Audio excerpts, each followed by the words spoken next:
Sleepy town settling for the night, where the Owens women live their lives. And it's about time that the back porch light comes on at that house down the street,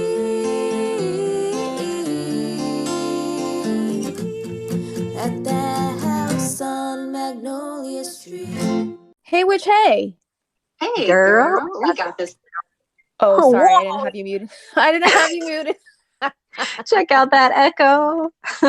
Sorry, everybody. We are still working out the kinks. We are a little rusty. We have not recorded in probably like 2 weeks, right?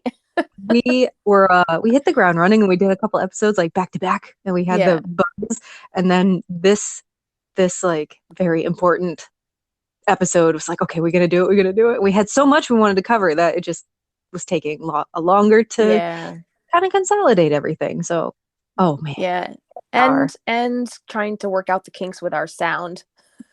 Yes. Oh yes. So my name is Christina, and I understand that my sound sucks. So I bought myself a little microphone. It's a little Bluetooth, and I don't know how much it will help, but I hope it doesn't sound like I'm in a can. So welcome to Magnolia Street. Welcome to Magnolia Street. Nothing here is perfect. No, but we're rolling with it. We're good. We're gonna figure this out.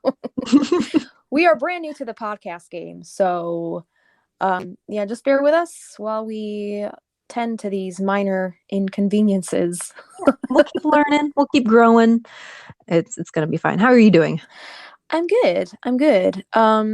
I don't know if you got my I wanted to talk about this on the podcast. I don't know if you got my text when I was at Renaissance Fair. No. Did you get that text? I got a tarot reading from a chick named Sally. Oh, I got the name. How did it go? Yeah. It was really funny. Well, okay, first of all, I never get tarot readings at Renaissance Fair. I'm kind of not like skeptical, but I'm just like, it's like Renaissance Fair. It's like, kind of cheese.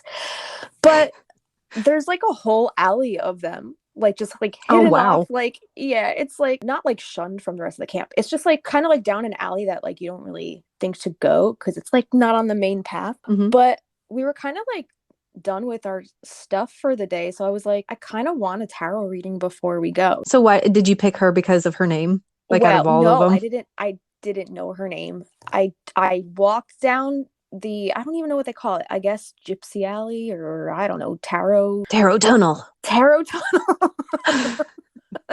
like, I'm just picturing like a wind tunnel, like you walk in and you just cards are just flying at you.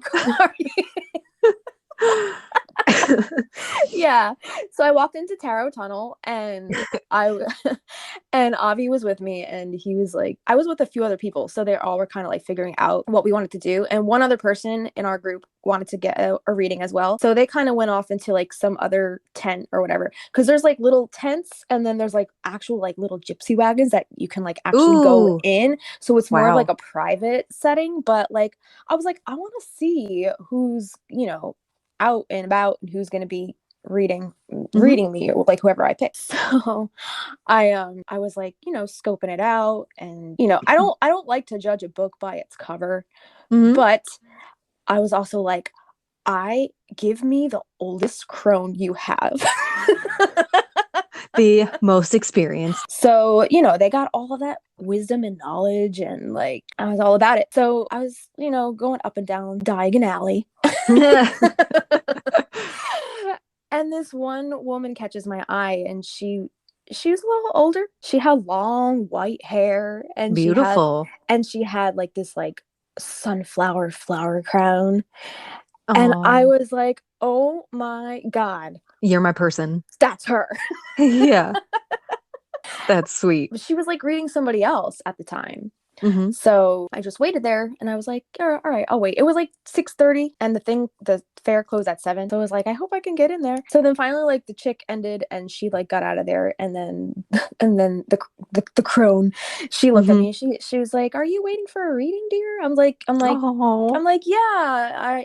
Are you still taking people for the day? She's like, yeah, you'll be my last one. So I was like, yes. That's I great. get in there. Yeah, so I get in there, and it was like 35 for. It wasn't timed. It wasn't like, because like I asked her, I was like, how many cards is it? And she was like, oh, I don't read like that. So she just like, I don't even know if it was a Celtic cross that she did. She was just laying cards on top of each other. Wow. And I've never seen a reading done that way before, but also I'm very new to the whole tarot thing. I've only been reading for like a few years. Yeah. But like I was just like, I need to know like all of her wisdom. I want to see how she reads. I want to see her interpretations. Like, if you read tarot, get a tarot reading from Crone. Yeah.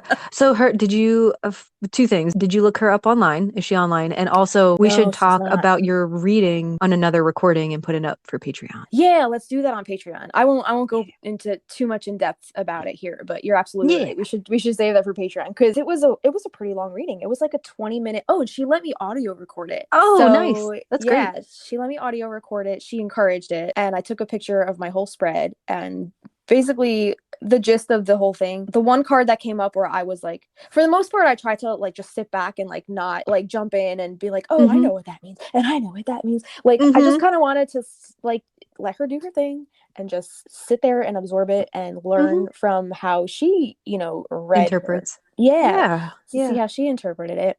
But the one card that she pulled, I knew right away. I was like, she pulled the Four of Swords. I was like, I know, I need more sleep. She's like, yeah, you need more rest. Oops.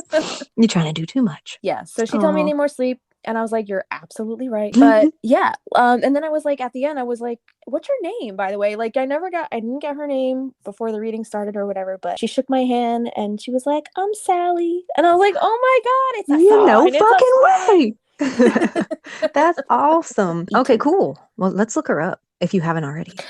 I asked her if she had like a social media or anything. She said no, she doesn't have a website or a card or anything. She just works at the Renaissance Fair, and that's her. She lives in like I think she said she lived on a trailer on the prop, like, of course she does. The people who work there mostly live there, and they just camp out on the site or whatever. So yeah, what a life. I know, right? I'm like, I want that life for me. I'm telling you what, that sounds fantastic. Not too bad at all. Yeah, she's just telling me how she loved it. Oh yeah, I asked her how she stayed grounded, and she was like, after the day is done, she said, I just sit outside of my camper and I just take in the air, the fresh air, and just being outside in nature. And I was just like, you're so adorable. I know, man. That's wonderful. Bummed that she doesn't have a social media, but I know. Hey, if you're in the Jersey area, which is not part of New England. No. As we learned, was it last week? Tri-state. Wait, was that last week? Or was it our first episode? I don't remember. Who cares? It's fine. All right. So what are we talking about this week, Christina? Oh, my absolute favorite thing, probably of all time. We're going to talk about the Owens house. Owens house. All its nooks and crannies and crevices, and I'm very excited. So before we get into that, there are a few things that I want to comment on. I don't know if it was in the Death Watch or the one before, but whenever we were talking about, I think it was Halloween decorations. I have no idea, but I was like, I was just talking to you and I said, oh, did Avi go? And I was like, your husband, like you didn't know who your husband was. And I was like, oh, did we introduce Avi already? But like, you can hear me say, Avi, your husband. And I've been thinking about it and it was cracking me up. So everybody, at least we got that out of the way, but I was just dying because I kept hearing your husband. Maybe you were trying to reiterate for the audience, since I think I was. It was just so funny. Okay, so it was like, so I have a few like little addendum things. So in the Bookfish's movie, when we were talking about Jimmy's songs that he's singing, he sings Elvis in the movie and Dwight Yoakam in the books. I go, I love Dwight Yoakam. He's my favorite. I love it. And then I proceed to get the name of the song wrong. So I wanted to just say the song that they're referring to is called Inside the Pocket of a Clown, and it's on the This Time 1993 album of Dwight Yoakam's. Well, sorry, Dwight. Christina, I've never listened to Dwight Yoakam in my life, so I wouldn't have known otherwise. I know, I've but just been like, oh yeah, that's the song. There's somebody out there listening that you're fucking idiot, you stupid bitch. And guys, I do apologize. I still am having a hacking lung, so I will do my best to control it. But is still there. So I'm really sorry if there's any coughing. My boy Dwight, he is just poured into his jeans. You have to look up a picture of him. He's been in a ton of movies also. He's a good actor. Really? But the other thing I wanted to mention was, I think in the book versus movie, when we're talking about the movie, it never really says that they're in Massachusetts, but it's insinuated that they're there. But in the scene where Sally is running down the stairs, she says, I got to take the first flight out of Logan. I need for you to watch the kids. Boston Logan International is Boston. So Okay. guessing it's Massachusetts, right? Yeah, well, we know it's Massachusetts because of the license plates. There's Massachusetts license plates everywhere Gotcha. in that movie. But in the movie, we do know that it's Maria's Island because we also see the sign that says Maria's Island right outside of the post office. Yes. And we know it's in Massachusetts. But Magnolia Street is never mentioned in the movie. We never know what street this house is on. But in the book, it's mentioned quite a lot. Mm-hmm. Guys, big news. We have a Patreon shout out. We do have a Patreon shout out. Would you like to do the honor? Sure. Okay, so our first patron ever is Paige Bellini. Welcome to the Magnolia Street family. Thank you so much, Paige. I hope you enjoy your time here. Paige is actually one of my patrons on my Bohemian Magic page, so she's super supportive. Thank you so much, Paige. I think we should send her. Should we send her like something special? Yeah, let's talk about that. We'll figure something out. We should send her like a glitter bomb or something. Now she knows it's coming. It's like, yeah, it's great that people support us, and then we just like say thank you by being glitter bombing them. Inconvenient assholes ever. I'm for it. All right, Paige, watch out. No, thank you so much, dear. I'm kidding, Paige. We will not send you a glitter bomb, but thank you so much. We can't wait to hang out with you behind the curtain. Yeah, we'll talk a little bit. You're growling again. What do I do? Okay. Take 5. Take 5. What is going on today? Oh my gosh. I'm going to not move at all. I'm going to be such a robot in this episode because anytime I think it's just shitty internet. So I'm going to turn my video off. Christina going to talk like a robot. As long as you don't start growling at me. I'll try. I'll really try. So the computer is connected to 5 and this is connected to 2.4. So we're going to give it a shot. Paige Bellini. Paige Bellini. Welcome Thank you. to our Patreon. We appreciate you. Thank you so much. Thanks, and man. Look out for your glitter bomb. Yeah. All right. Let's talk about this house before something else happens and we get interrupted. Let's do it. Again. This house is so iconic. I think it goes along with like the Sabrina Spellman house from the show, the Charmed house. Like, what other witch houses are like iconic like that? Have you seen Witches on East End? Have you seen that show? Yes. I love that house too. Yes, that house reminded me so much of the Practical Magic house. A little bit. Stunning. Yeah. Very cottagecore. Oh, it's beautiful. They have a massive. We're talking about Witches of East End. A massive fireplace in the kitchen. Like, ooh. Yeah, I love that house. I'm bummed it only lasted for like 2-3 seasons. Yeah, I think it was only 2, and they used to be free, but now I think you have to pay for the episodes, which is I don't think it's worth paying for. It was fine. I think they might be on Hulu. Oh, I'll have to go check. I think so. I think they're on Hulu. But not to get too off topic, but yeah. Oh yeah, really. Witch houses from other shows, definitely a fan, and I love how they're their own character. Like I think we said that in a previous episode. They are their own character. So I guess should we roll into our first impressions of our beloved Practical Magic house? Yeah. Do you want me to go first, or you want to go first? You can go first. I'm all for it. So this episode is very exciting to the both of us because, like many, we grew up probably wanting to live in this house. Oh, totally. So we're going to be talking about the Owens house today. And my first impression of the house didn't really come till I was about in high school, because I watched the movie when I was like 6th, 7th grade, and I was just more into the storyline. And then looking like deeper into the house, you see all of those fantastic details that it just looks like it's been lived in for decades. And not just the inside, like where it's where it was set on those bluffs and the garden and the conservatory. Like, it's got everything. And what's that meme that's going around? The only thing women want is to live in that practical magic house. Oh, totally. Yeah. This house is, I don't know how it got under my skin, but in high school I don't think I mentioned this on the first episode, but maybe I did, took a drafting course, and I was one of the only art students to take the drafting course. Everybody else was like building, construction, masonry, plumbing and all that stuff. And the teacher was super patient and super nice. And I was like the only one who had this like detailed of a design. Like, I was trying to do all the floor plans for this house. And he was like, okay, well, if you're going to come to my class, you have to come at it like, why are you here? Like, so like, okay, the interior design, where are all the like outlets going to go? Like, kind of boring stuff. Where is all the electricity going to go? And he was, I remember him helping me with creating the roof line. And he's like, your roofers are going to freaking hate you. It's like, wait, why? Because it's such a steep pitch. Oh, and it's like, it was the computer system almost wasn't able to like compute oh my God, this steep roof pitch. It's almost straight up. But anyway, yeah. So from then on, I just wanted to keep drawing this house and living in its space. So my first impression was that I could just probably live in the conservatory. Like, let me rent out a room. And the conservatory would be it.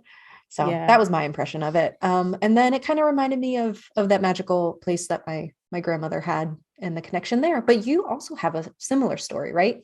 Yes, I do. But first, before we segue into that, I want to know, do you still have those drafting plans from that class? Dude, I don't. And they were printed out like massively, like on that big drafting paper. Yeah. I wish I would have been so it. cool to have, and you could have framed that, put that in your house now. I know.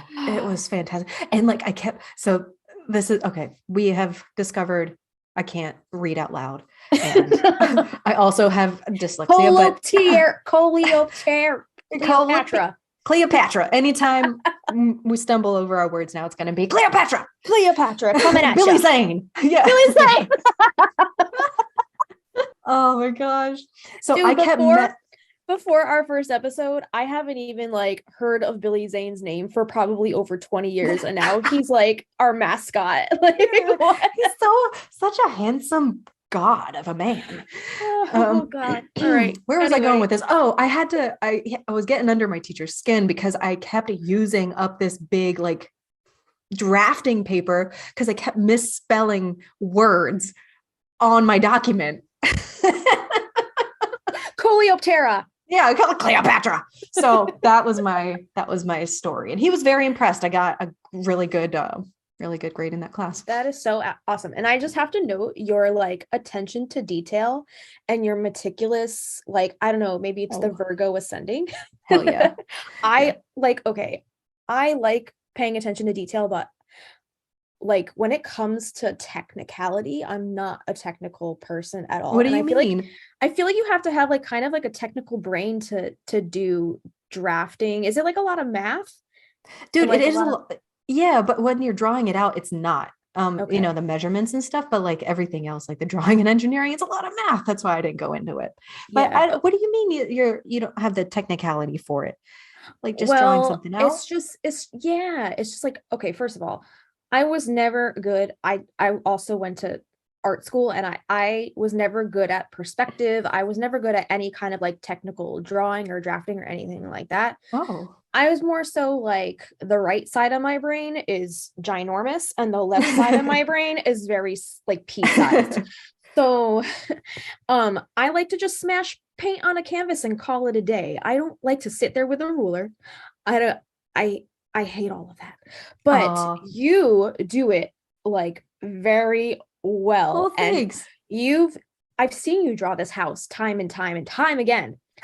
And you're like, pick something else. I'm like, how does she do this? Like this, like, okay, our podcast album cover, Christina did our podcast album cover. That is her art. Mm-hmm. It's just like, it's amazing. It's just so detailed, and you just have this like eye for, and brain, because I don't have that side of my brain. for the details and drawing things so meticulously beautiful. Well, thanks. So Yeah, I think pen and ink drawings like old school. I don't know if you've ever seen, they're usually black and white, but like the different mechanisms and machines like are drawn out. It's just the simplest like straight lines, and I'm like, it's beautiful. I can't do it to that degree, but it's interesting to me. It's well, it's better than I could do it. But your strengths lie in places I could not even shine a light on. Okay, so it's give and take. There's a trade-off. But I appreciate that. Yeah, I really liked the left brain side of it. Yeah, and you excel at that marvelously. So between the both of us, those are our superpowers. Yeah, with a smattering of Virgo rising. We are not one without the other. So this is how this works. We're like, you're the Paul McCartney to my John Lennon. Okay. Like they could not, like, they wrote songs without each other, but their hits were always the ones they wrote together. There you go. I appreciate that. I think it needs to be this like awesome partnership to, I don't know, be this explosive creative force of dynamite. It's like I'll pick up where you don't feel comfortable and vice versa. And we had that discussion a little bit ago, or discussing interviewing people, which I can't wait to do, because you will take the reins on that, because I will sit there like no, you won't. You're a great conversationalist. It's going to be wonderful. It's just going to be talk, because everybody loves practical magic that we're going to be talking to. So I think it's going to be very natural. Right. But I understand, and we'll practice. But yeah, it's like that. Did you ever see the Tenacious D, the Pick of Destiny? Yes. Where like they're not one without the other when they join their butt cheeks together. It's like Tanae, and then the other one says just D. Dude, I was listening to Tenacious D like 2 days ago. I was listening to that last week. Kyle quit the band. Dude, I'm so sick still. We're back together. Okay, tell us about this house, because you briefly told me of not growing up in, but being at a home that gave you Owens vibes. Totally. Yeah. So my mom grew up with this group of sisters. They were called the Conways. Their name was the Conways. And my mom was a working mom growing up. So when I was growing up, so she would take me to their house. They would babysit me and my brother through the summer, I guess, instead of daycare. And they had this, like, I want to say it was like a old colonial style house. I remember it being a brown colonial-ish kind of house. The section of the city that they lived in was more suburban. So whenever we went there, it always felt like more magical. There were more trees around. There were no trees around my apartment where my parents raised me and my brother. We lived in a 2-3 bedroom apartment upstairs from my grandparents. And for the most part, it was a pretty small apartment. So there's no real like room for exploration or anything like that. But whenever we went to the Conway's house, it just felt like it was there for centuries. Like there were beautiful glass pane French doors, and they had those old antique like glass doorknobs, and there were like little crevices, like different rooms that like were throughout the house that were shut off by French doors. So it felt very I guess compartmentalized, like kind of like the Owens house, like when you kind of like see like the greenhouse is set off from the kitchen, and like there's like little crevices in the house that just, it makes it feel so cozy and so not dated, but like it's withstood the test of time a little bit. And the kitchen was a small kitchen, but it, like the cabinetry was like that dark wood, and there were like orange and golden tones, and there were a lot of copper pots. I remember copper pots like hanging from I guess not the ceiling, but like, you know, hooks above the stove. And maybe this is just my adult brain trying to remember what the house like looked like. Unfortunately, that house has since burned down. Their mother passed away when I was in high school. And after the mother passed away, I think they sold the house. So it didn't burn down when they owned the house, but I guess the next owner, it burned down when the next owner already had owned the house. One of the sisters, I would consider myself closest with the one sister, Renee. She's very witchy. She's into astrology. She's done my birth chart, and she's done charts for me like like numerous times. And when I ran a little indie magazine a while ago, she would do little like astrology columns for my little magazine. And she also, not to get too off topic here, but she actually has helped police find missing children via That's incredible. astrology. Yeah, via like she would do these charts to kind of like pinpoint like the date of their birth and like when they went missing, where they were last seen. And she's helped like the authorities find missing children through astrology. So she's very witchy in her own right, and like she's super into Stevie Nicks. And I just like grew up like kind of like looking up to her, like, oh my God, like, and when I saw Practical Magic, I kind of saw a parallel between the Conways and the Owens family. And they were just their own little witchy sister group in of themselves. Yeah. You have a brother. You don't have any sisters, do you? No, I don't have any sisters. I have one brother. And yeah, it's just the two of us. Yeah, man. I think that would be so cool to be known as like a group of sisters. The Karubia sisters. Witchy sisters. Yeah. I love that. Yeah. And I just like always thought like groups of sisters were just like very witchy. And like I grew up in sync. I know. And I grew up not having that. So like I was always just intrigued by sisters. And the Owens family was definitely, when I saw that movie for the first time, I was like, oh my God, that's like, I just saw a parallel between that house and the Conway house. Cause I remember being in that house growing up when they would babysit us. I just felt like that like sense of magic. And there was always like this spirit that I felt there. And supposedly the upstairs of that house was haunted.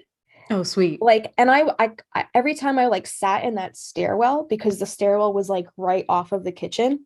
So while my mom was like sitting at the table talking to them, when she would come pick us up after they like babysat us for the day, like we would just like hang out in the staircase. And there was a bathroom that was like right up on the platform of the staircase. And I remember like always like peeking my head up there, and I'm just like scared to go up there.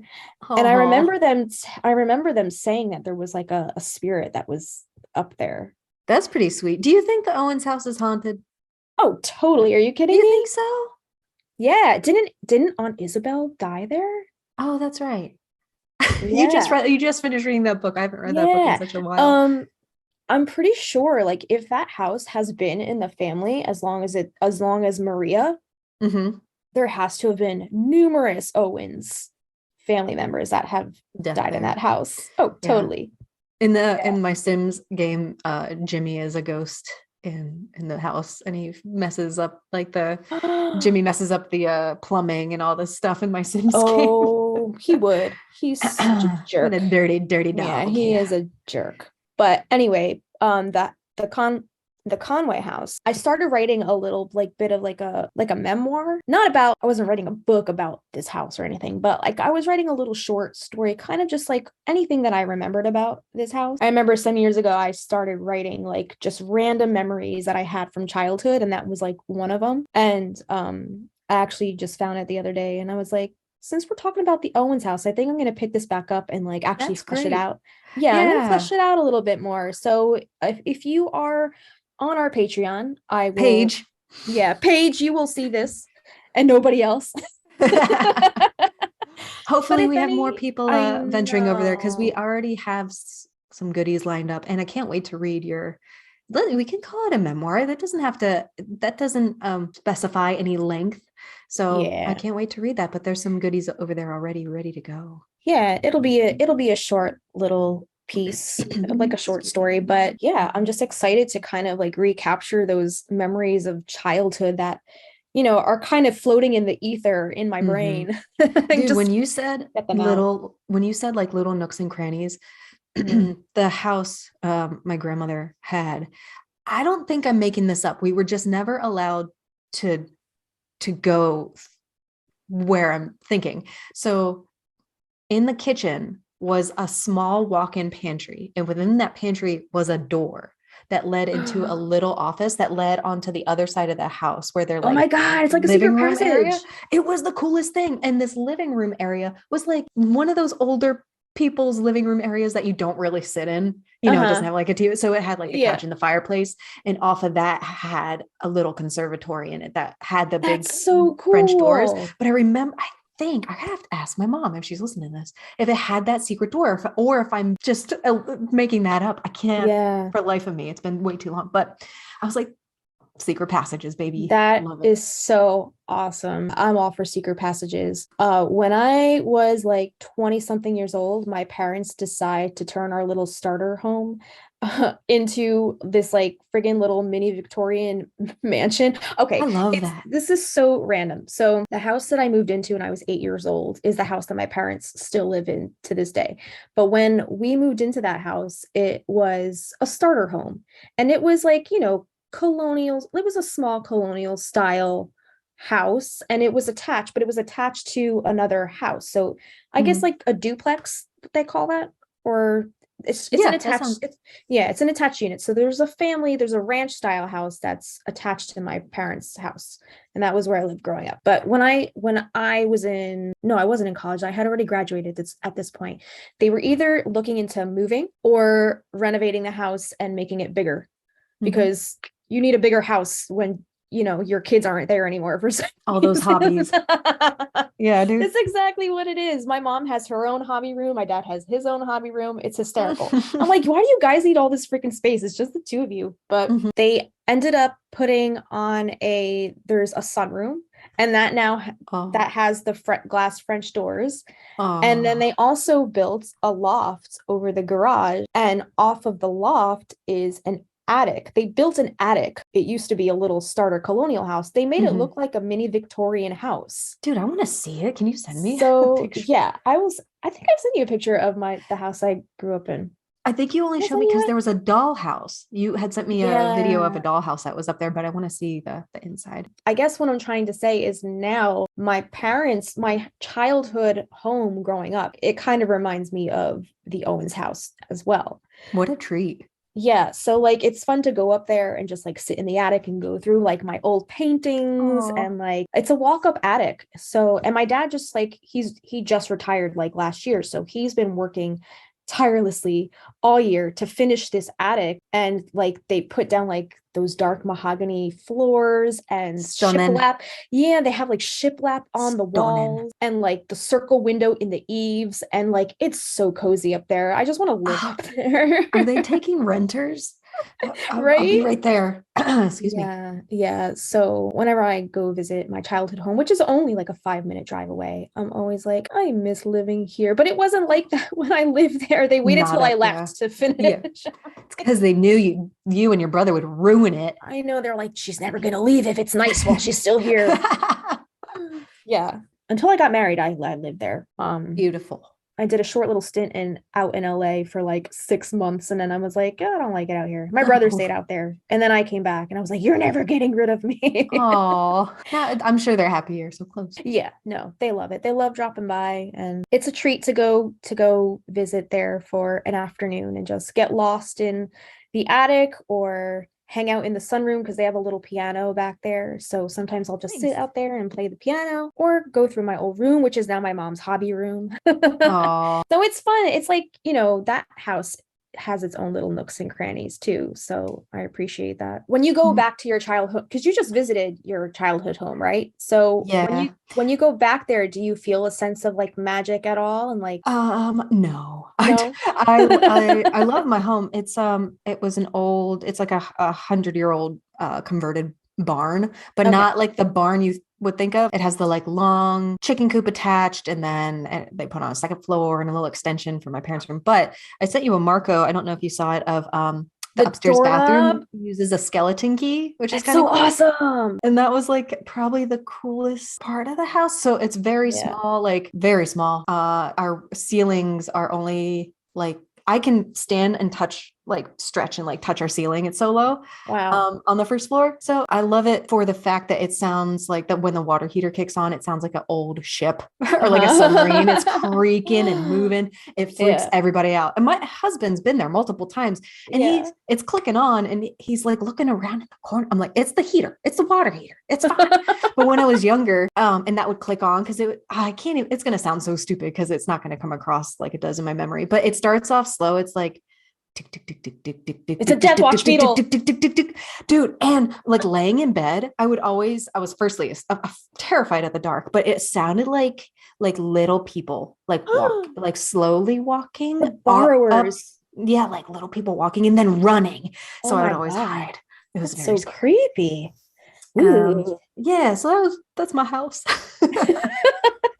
All right, Christina, way to creep out our audience. Next topic. So let's talk about the house a little bit. Do you want to talk a little bit about that, whatever's in that first little section? All right. So we talked about how the location of the house, how in the movie Maria's Island, we know it's Massachusetts because of the license plates in the movie, but Magnolia Street is never actually mentioned in the movie. And in the book, we know that the house resides in a small town in Massachusetts. The name of the town, however, is never said, but we know that the house is on Magnolia Street because it's mentioned many, many times. And the house over time, since if you read was it Magic Lessons, Maria's story? Oh yeah, by the way, spoilers ahead. So if you haven't read the book or watched the movie thus far, you might want to go do that before you listen to the rest of this podcast, because we will be talking about things that happen in all of the books, or at least touching on things that happened in all of the books. So we don't want to spoil anything for anybody, but we're going to.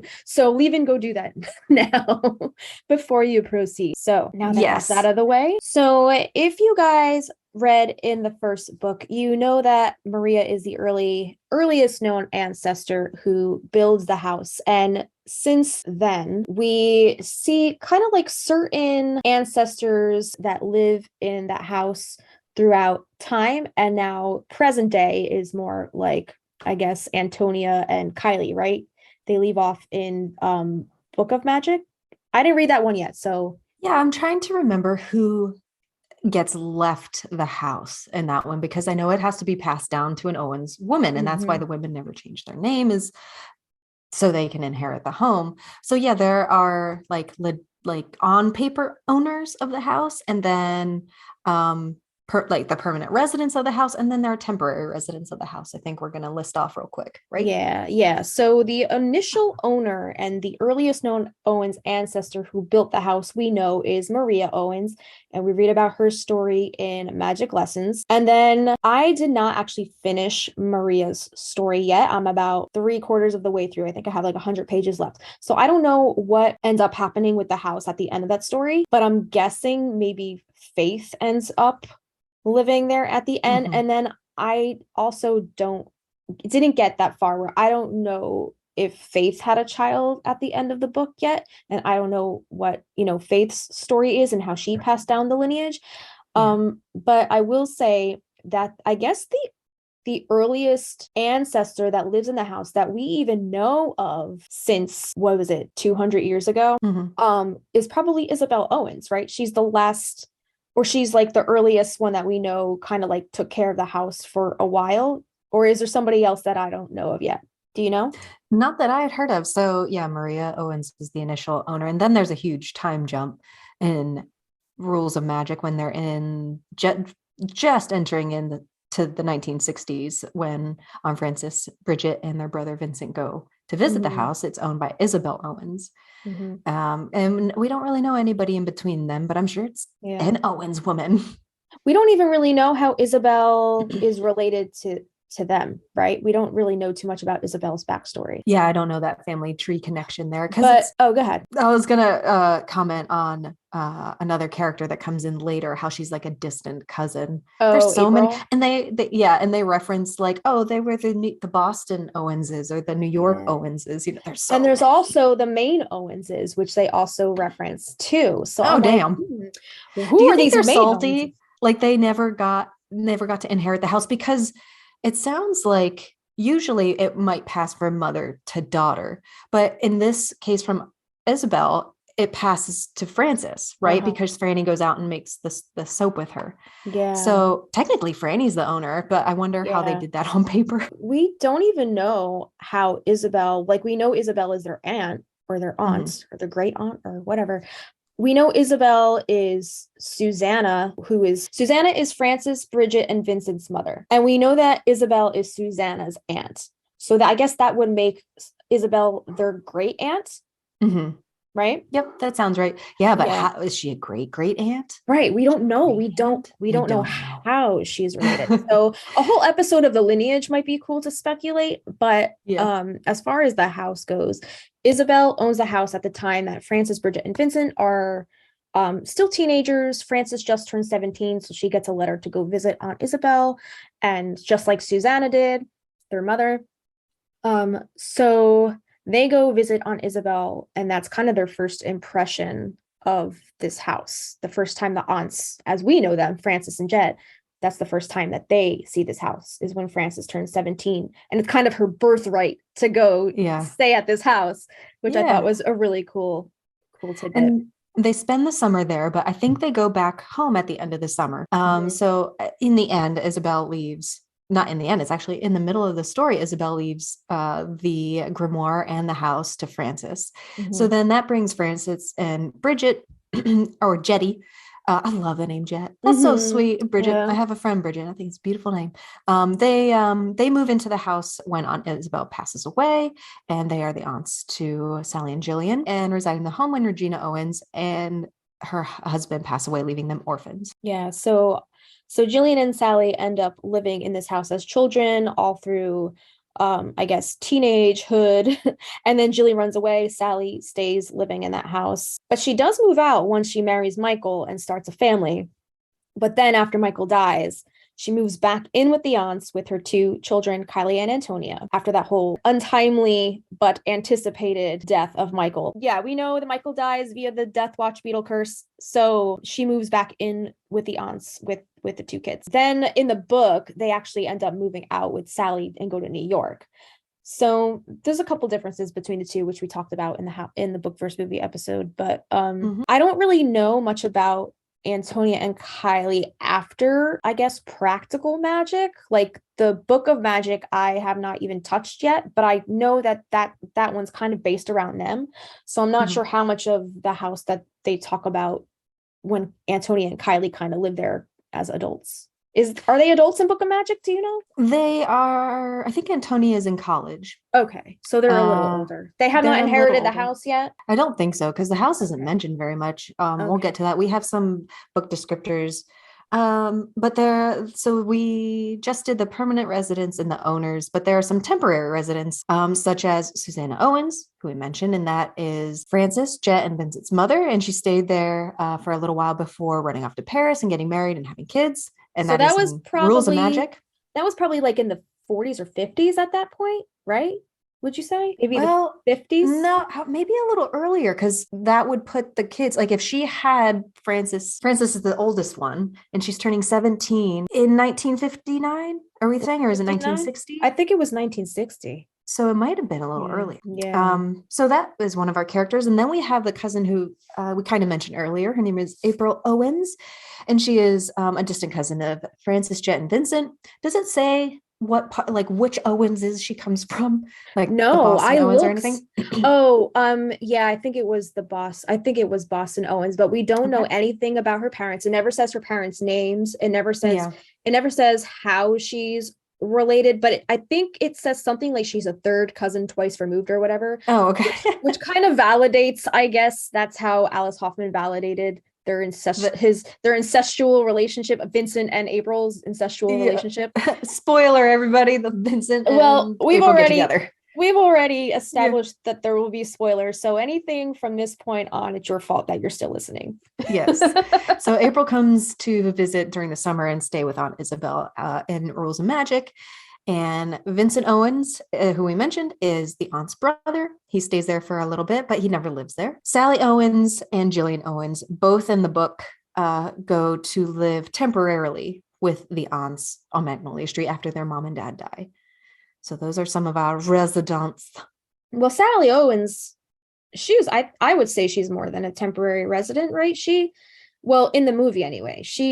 Yeah, just in the book. I was just Yeah. She was only away in the movie for a short period of time, like during her marriage, her short marriage with Michael, and then she ended up going back. And it seems like, I don't know what happened after the movie bit, but I don't know if her and Gary end up living in that house together with the aunts, or do they get their own house? I What do you know. think? God, why would you pass up living in that house? I But know. Sally Owens in the film is under permanent residence up there. So Okay. yeah, we got that covered. Cool. Good. All right. How- yeah. So after temporary, oh, go ahead. What? I was gonna say, I get like wanting a normal life, but fuck you, Sally Owens, for not wanting to live in that house. I know. I'm just saying, movie Sally Owens, getting your own little cottage. Free with rent, your man. Free rent. Terrible floors. Yeah, it's gonna be left to you anyway. Yeah, at the end of Rules of Magic, pretty sure that house is paid for. All they have to pay for is like bills and taxes. That's why the aunts, like, they took up doing that love spell work for the neighbors, because after they sold play money.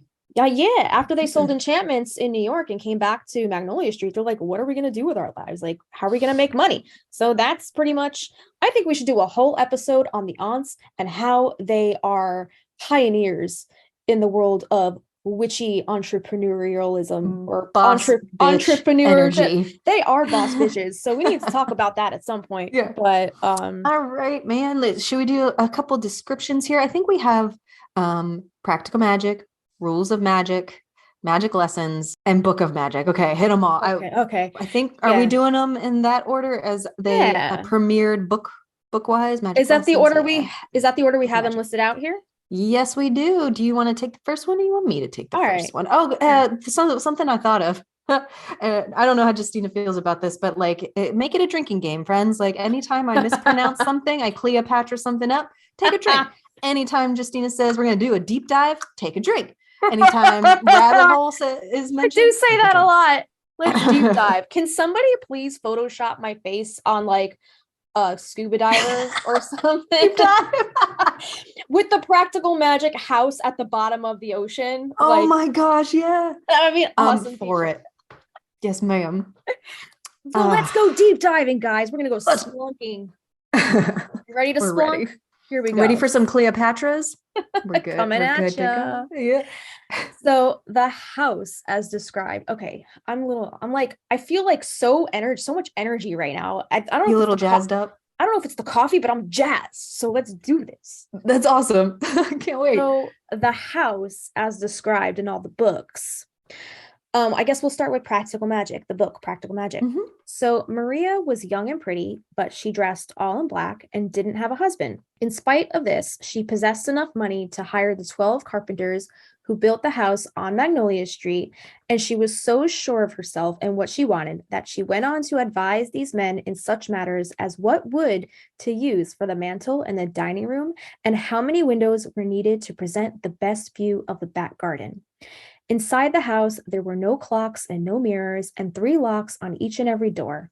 Mice lived under the floorboards and in the walls, and often could be found in the dresser drawers, where they ate the embroidered tablecloths as well as the lacy edges of the linen placemats. 15 different sorts of wood had been used for the window seats and the mantles, including golden oak, silver, ash, and a peculiarly, I can't say that word, fragrant cherry wood that gave off the scent of ripe fruit, even in the dead of winter, when every tree outside was nothing more than a leafless black stick. No matter how dusty the rest of the house might be, none of the woodwork ever needed polishing. If you squinted, you could see your reflection right there in the wainscoting in the dining room or the banister you held on as you ran up the stairs. It was dark in every room, even at noon, and cool all through the heat of July. Anyone who dared to stand on the porch where the ivy grew wild could try for hours to look through the windows and never see a thing. It was the same looking out. The green-tinted window glass was so old and so thick that everything on the other side seemed like a dream, including the sky and the trees. I love that. That was so inspirational. At one point, I did a painting. Excuse me. I did a painting of like the inside, an inside window seat, and it's all green hues. I wonder if I still have it. If I do, I'll post it in the Patreon. Yeah, but I still have it. It's not good, but it just has like this eerie, iridescent green glow about it. I hope I still love have it. that. You know, one thing that I picked up on when I was reading the books, by the way, I was reading the Rules of Magic on audiobook simultaneously alongside of Maria's magic lessons story via Kindle. And I noticed throughout that Alice describes this like green rain quite a bit. And I'm like, what's with this rain that's green? Like, do you think it's like the mist or like the fog, the energy that it stirs up? You know, not that it's like green water, but it's like, I don't know. That's a good question. All right, we'll have to do a deep dive. Yay! There it is. We'll have to do a deep dive on the green rain mentioned, and we'll have to do a whole episode on green rain. I don't know. Awesome. So let's talk about the rules of magic description a little bit. Yeah. In the rules of magic, it enables us to experience the first impressions of the house from the perspective of Aunt Frances. Aunt Frances, I like how I said that. And Jet with their brother Vincent, who we don't meet in the movies or in the first book. They first came to the house as teenagers in the 60s after receiving a mysterious letter from their aunt Isabel Owens, who they were not aware of. First of all, their parents are not ideal. Like they're secretive. Okay, well, it looks like you wrote something down about their mother. Their mother, Susanna Owens, didn't tell them too much about their roots and wanted to disassociate from their ancestry. She wanted nothing to do with witchcraft. So the three siblings were very surprised to get this letter in the mail. The letter was for Franny because every Owens, do you think, well, they only, it's daughter begot daughter, I think is the line. Like Vincent was the first boy. So I'm guessing every Owens daughter got this letter when she turned 17. So I wondered if they bothered. Oh, well, okay. So Vincent buggers off and does his own thing, but I'm wondering if no, because she would have inherited the house. Franny would have been in charge of sending letters. Oh, I'm getting off topic. So Franny's mother and father warned her about going, but she insisted that she should because she was formally invited. Her parents agreed under the condition that Jet and Vincent go with her to keep her from her rebellious tendencies. And the description of the siblings' first impressions of Magnolia Street in Rules of Magic, it says they arrived on Midsummer's Eve, the summer solstice, when the day is so long that it seems for once that there is all the time in the world. The roses were in bloom, and a green blur of pollen drifted through the darkened air. Green again. As they walked through the small town, neighbors came to stand at their windows and gawk. It was common knowledge that any stranger dressed in black would likely be headed toward Magnolia Street. Most people avoided the Owens family, believing that any entanglement with them could taint not only your present, but your future as well. When they reached the end of Magnolia Street, they stopped, daunted for the moment. Daunted. Yeah, thank you. Cleopatra! Sorry, guys. Daunted for the moment. I guess we're keeping in all the fumbling. Oh yeah. The house was huge with a tilted Cleopatra. The house was huge with a tilted chimney and scores of windows fashioned out of green glass. Green again. The entire property was encircled by a wrought iron fence, but there wasn't a gate in sight. The fuck? Yeah. Do you feel that? Wait, I was gonna try to do a man. I was gonna try to do a man's voice, but my throat hurts. Do you feel that? Thank you. Do you feel that? Vincent asks. David whispers. Do you feel that? Okay. We're not going to have another Death Watch Beetle crying episode. Okay. She surveyed the muck-laden puddles and the huge vegetable garden. Probably a good chance of dysentery. Vincent made a face and said, "No pain, no gain." Then went to investigate. The garden was so lush and green, it made one dizzy. There was a hen house where there were some brown and white clucking chickens pecking at seeds tossed on the grounds. A potting shed surrounded by plummy weeds. Plumy, yeah. Cleopatra. That were taller than Vincent, and padlocked greenhouse, which looked extremely promising as a potential hideaway. "Over here," Vincent called. After clearing away some of the thorny shrubbery, he managed to discover a rusty gate that led to a blue stone pathway. His sisters followed to the porch, charging up the stairs. Okay. So I have a little bit of a theory that I don't know if we should talk about this on this episode or if we should save this for like a solstice episode, but tell us your theory and we'll. Yeah. So I was thinking, do we think that Frances, Jet, and Vincent did any dancing naked under the full moon for the solstice with Isabel, since they arrived at her house on the summer solstice? So when do we think that tradition started? Because in the movie we see Aunt Jet and Frances say how it's the summer solstice, they're going to take Kylie and Antonia. What? committee are they on? We're part of the Yeah. committee. What Yeah. committee is this? The Owens committee? The Solstice committee. So I'm guessing not. Maybe they joined Meetup and they found their own clique. But like of my witches. thing is like, who the hell are they meeting up with on Maria's island, since everybody else seems to ostracize them, and everybody else on that island, like we don't know of anybody else on that island who's a witch. Like they're supposedly the only ones. So what the hell are they talking about? Well, they don't come back. So it seems to me like they were out of town. Well, do you think they took a ferry somewhere? Because they definitely didn't fly anywhere. Yeah. Yeah, I think they took a ferry because they took the kids with them. Yeah. But my thing is like, when do we think the tradition of the dancing naked under the full moon started? And do we think maybe the aunts actually started that tradition because they didn't do this with Isabel, right? Yeah, that's a good, that would be a good. But they did take Jilly and Sally because, you know, they say the whole line, like the nudity is entirely optional, as you all remember. So clearly Sally and Jillian had this dancing naked under the full moon on the solstice as well with the aunts. So I'm thinking maybe the aunts started this tradition. I don't know. It could be just their whatever coven they're hooking up with. You know, that being sky clad is optional at a lot of like gatherings I've been to. Actually, no, that's a lie. Not a lot. Like a gathering I've been to. It's like, if you want to, that's fine. If not, that's fine too. So I think it might not even be a family thing. Good for them if they found their people. I know. But yeah, I just thought it was funny it was interesting to me that they arrive on the solstice. Yeah, it is interesting. And it doesn't sound like they had the opportunity, because when I'm showing up somewhere, I need to unpack and like settle in. I don't know if I'm ready to be partying or I don't know. Who knows? Right. Yeah. Anyway, we have a description of the kitchen in Rules of Magic, and it goes like such. The kitchen was enormous, with an ancient pine table long enough to seat a dozen, and a huge black stove, the sort that hadn't been sold for decades. Isabel had made a vegetable stew and a plum pudding, along with freshly baked rosemary bread. Willowware platters. What is willowware platters? I have no idea. I'm gonna have to look that up. And bowls had been set on the table, along with old pewter silverware in need of a shine. The house had no clocks. There it is again.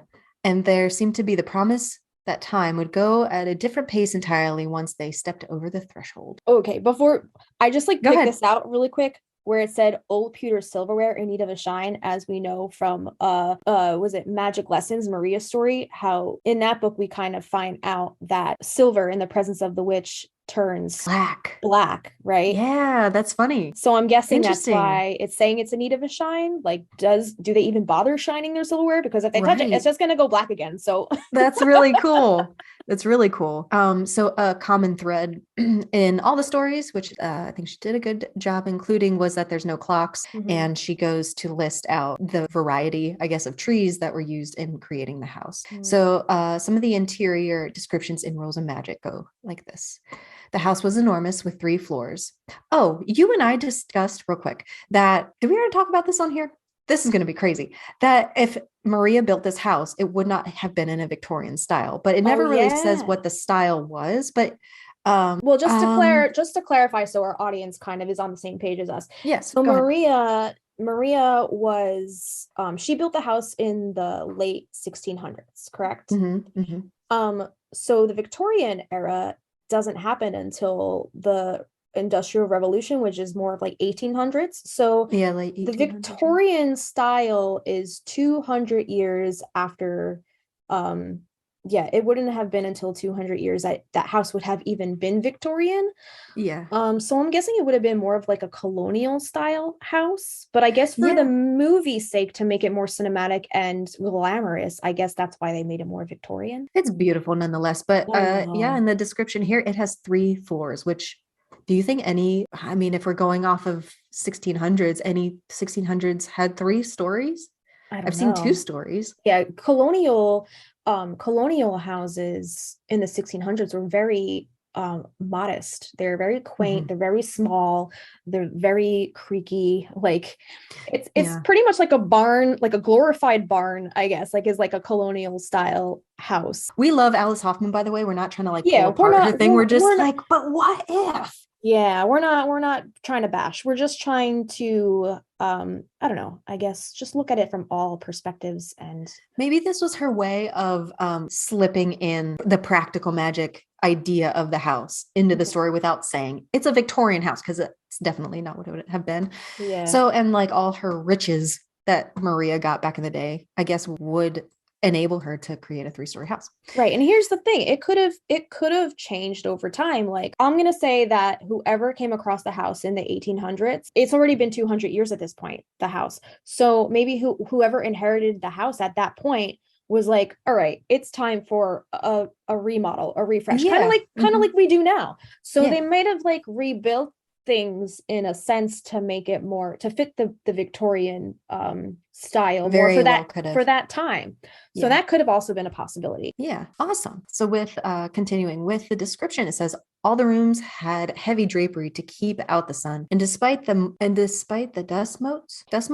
I don't know. I never heard the word motes, but maybe it's mites. Despite the dust mites in the air, all containing gleaming woodwork.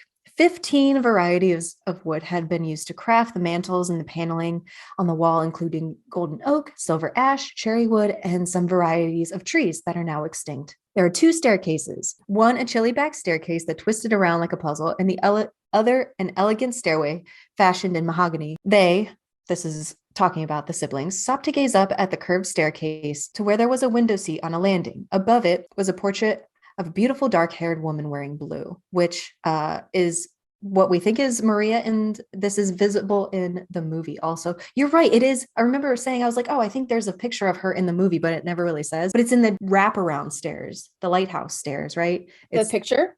Yeah, it's at the top of that landing. Have you seen it? It was at the bottom of the mahogany staircase, like the entry to the house. Oh, we got to ask Alice. Let's go ask Alice. Okay. That could be a poll. Which picture do you think it is in the house? Yeah. So the dining room in Rules of Magic, it says, she, talking about Isabel, led them to the dining room. The dining room was dim, the damask curtains drawn. As it turned out, there was no spirit to dispel, only a small brown bird that had managed to slip through the half-open window. And that's talking about the sparrow that flies in on the solstice, right? I think that's it. All right. So that's as far as, I don't know, there might have been more description in the rules of magic, but I think that's all we wrote down. So we're going to go on over to magic lessons, which we know is Maria's story. So in magic lessons, Magnolia Street was named after the magnolia tree itself, which was gifted to Maria Owens by Samuel Diaz, saying if he could speak, he would say the magnolia was his heart, given to her to do with it as she wished. It was rumored that if you stood there in May, on the day when the trees bloomed, you were bound to fall in love, but no one believed tall tales such as that, except for those that it happened to, and those couples often married there rather than in a church, and were said to be exceptionally happy. So to talk about how she built the house in her book, it says 12 carpenters had worked for a year without stopping to build Maria Owens's house. 15 varieties of wood were used: golden oak, silver ash, cherry wood, elm, pine, hemlock, pear, maple, mahogany, hickory, beech, cypress, cedar, walnut, and birch. The house was tall, with a twisted vine of wisteria that ran along the porch, in bloom at the first surge of spring. In the kitchen, there sat a huge black cast iron stove. In the pantry were dozens of shelves on which to store herbs. 2 staircases had been constructed. One led to the attic, turning and twisting, as if it were a puzzle, bending in on itself.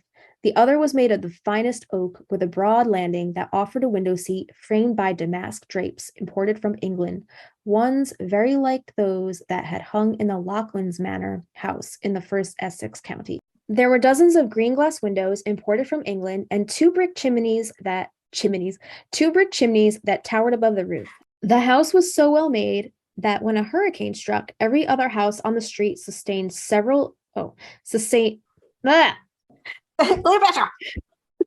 Can't read. Every other house on the street sustained severe damage, but not a single shutter blew away from the Owens house. Even the laundry out on the line stayed exactly where it was on that day, which led neighbors to gossip even more than before. Could you imagine having nothing to do with your life that you need to gossip about somebody's laundry on their line? I know.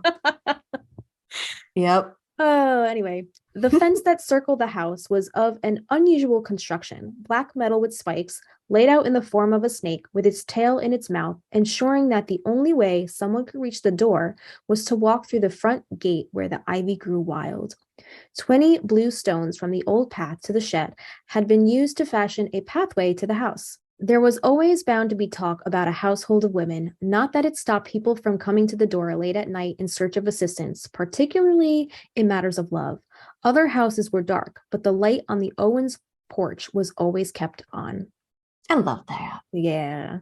I love that. So lastly, I think Alice Hoffman said, fuck it with the Magnolia Street house and Book of Magic because I could only find 2 lines. She's like, I'm sick of this house.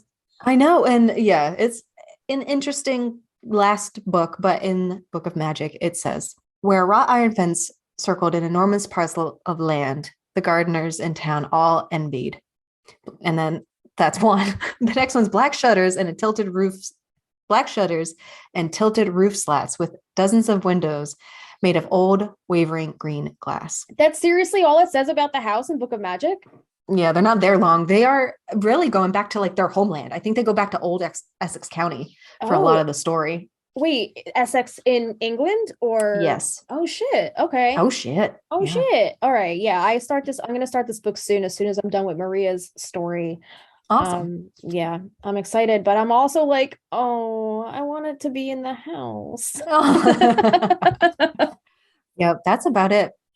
That Okay. is about it for that book. All right. So do we want to take a little break here? And then when we come back, we will pull a card from our beloved Inner Witch Oracle by Grounded by the Moon. Yes, ma'am. Right. Stick around and we're going to discuss all of the production and all of the trivia and all of the, we have a Swedish word, I think, that I'm going to try to pronounce. Oh God, Cleopatra. All right. We'll be right back. We'll be right back. Hey, we're the Stinas, and you're listening to the Magnolia Street podcast. We are back. Ba-ba-da-ba-ba. So much like the Death Watch Beetle episode, maybe we won't actually pull a card for this at random. Maybe we'll just talk about the card because there is a house card. Oh, okay. Great. There is a house card in this deck, and this one is called Family Home. And the mantra on the bottom is Sacred Space. Awesome. And do you remember when I did a reading for you over the summer and I pulled this for you? I love that. Yeah, I think I was just like, yeah, make your house your home. It's your sacred space. It is. Yeah, we had a kind of a little upheaval over the summer. We had guests staying with us, which is totally fine. It was just like, it's time to get your house back to how you need it to be. Yeah, it's always nice. Not that we hate having guests or not that we're trying to kick people out and not be welcoming, but when guests leave, it is nice. And it's like a nice little relief to be like, I got my space back. Yeah. And now I can wash my floors and, open my windows and sage my space. So, all right. So this says sacred space. And also there's a second little keyword here that says connected. So now is the time to create and designate a sacred space. If you already have one, then take time to rededicate or cleanse your existing one. Everybody needs that place to reflect and purify. The sacred space card is calling out to you, asking you to reach out and connect to the divine. Reside in your comfort and securities. They are your solitude, and this is what you need to embrace. Use this space and energy to heal and harmonize yourself. Calm yourself, relax your mind, and clear your worries. Collect your thoughts and connect to higher guiding energetic influences. Utilize the power of your altar. So now here's where he usually ends all of these card prompts he ends these card interpretations with little spell prompts that you can do. So this one says, light a white candle to help cleanse and enhance your connections. And the mantra he includes with this is, I am collected, conscious, and calm in my sacred space. So I guess you can say that as you light your candle. And this book is this deck rather is very heavy on candle magic. So I really love that. But you can also, sage or use some Palo Santo, or you can ring a bell. Yeah, there's many ways. There's many ways you can cleanse and raise the vibration in your home and just make it that sacred space. So when we first closed on this house we're living in, I don't know why, but I had it in my mind that wherever I was going to move in was going to be haunted for some reason. And it's not, like, my house has no energy like that. That's a legitimate fear. I had the same fear. So we closed on the house, filled out the paperwork, grabbed our first load of stuff like in the truck and to bring here. And I said, Erin, I want to go in first. I need to do something. And I flung open the door. And you went in with your proton pack. I stomped through the house. I like ran and I was like boom, boom, boom, boom, boom, boom, boom, boom, boom, Yes! all through the house and came back out the front door. I was like, okay, we're good. We're going now. That's hilarious. Any noise, like just putting your energy in there. But yeah, I think ringing a bell or smoke it gets into all those nooks and crannies. Yeah, and also if you go to Sage, open your windows so that energy has somewhere to escape to. Yeah, You you can do it during, or I like to do it at the end. I'm like, and be gone. And I open the door. Yeah, that's so funny. Yes. Do you go in a specific direction through your house? Because I'll go the direction you go to reverse. What is that? Widdershins, and yeah. Dorsal. Yeah. Dorsal. That's awesome. Cool. Thank you for the card. Yeah. And I did write it down for our notes. Those are going to our $3 Patreon tier. You'll get to see the notes. Cool. This is a big. I think when I did it in Google Docs, 16 pages of stuff. Holy crap! This episode. So Paige, have fun. Paige, can you see Paige sitting there with her highlighter, like, I need to know this, and I need to know this. I hope so. I really hope it's entertaining, if not helpful. Yeah. Awesome. So we did the research, so you guys don't have to. So definitely check out our $3 tier on Patreon if you want all of our show notes and all the stuff we talked about on today's episode. So director Griffin Dunn hired Robin, is it Standeffer? Stanford.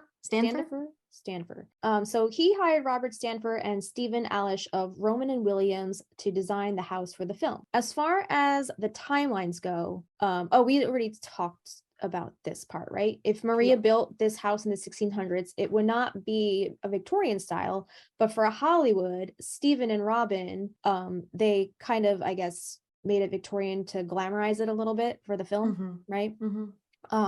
So Practical Magic was Robin and Stephen's second film with director Griffin Dunn. Their first being the 1997 film Addicted to Love. Who was in Addicted to Love? I don't even know if I've never seen that movie. Yeah, I've never seen that movie. I don't even know what it's about. So do you want to just do this part since you wrote it? So I feel like you would know this better than I'm trying to explain it. Sure. Yeah. So it was said that the production injected up to about $3 million into the coastal communities at the time. It took 6 months building the elaborate shell of the house. I think it's pretty well known that the house is just the outside.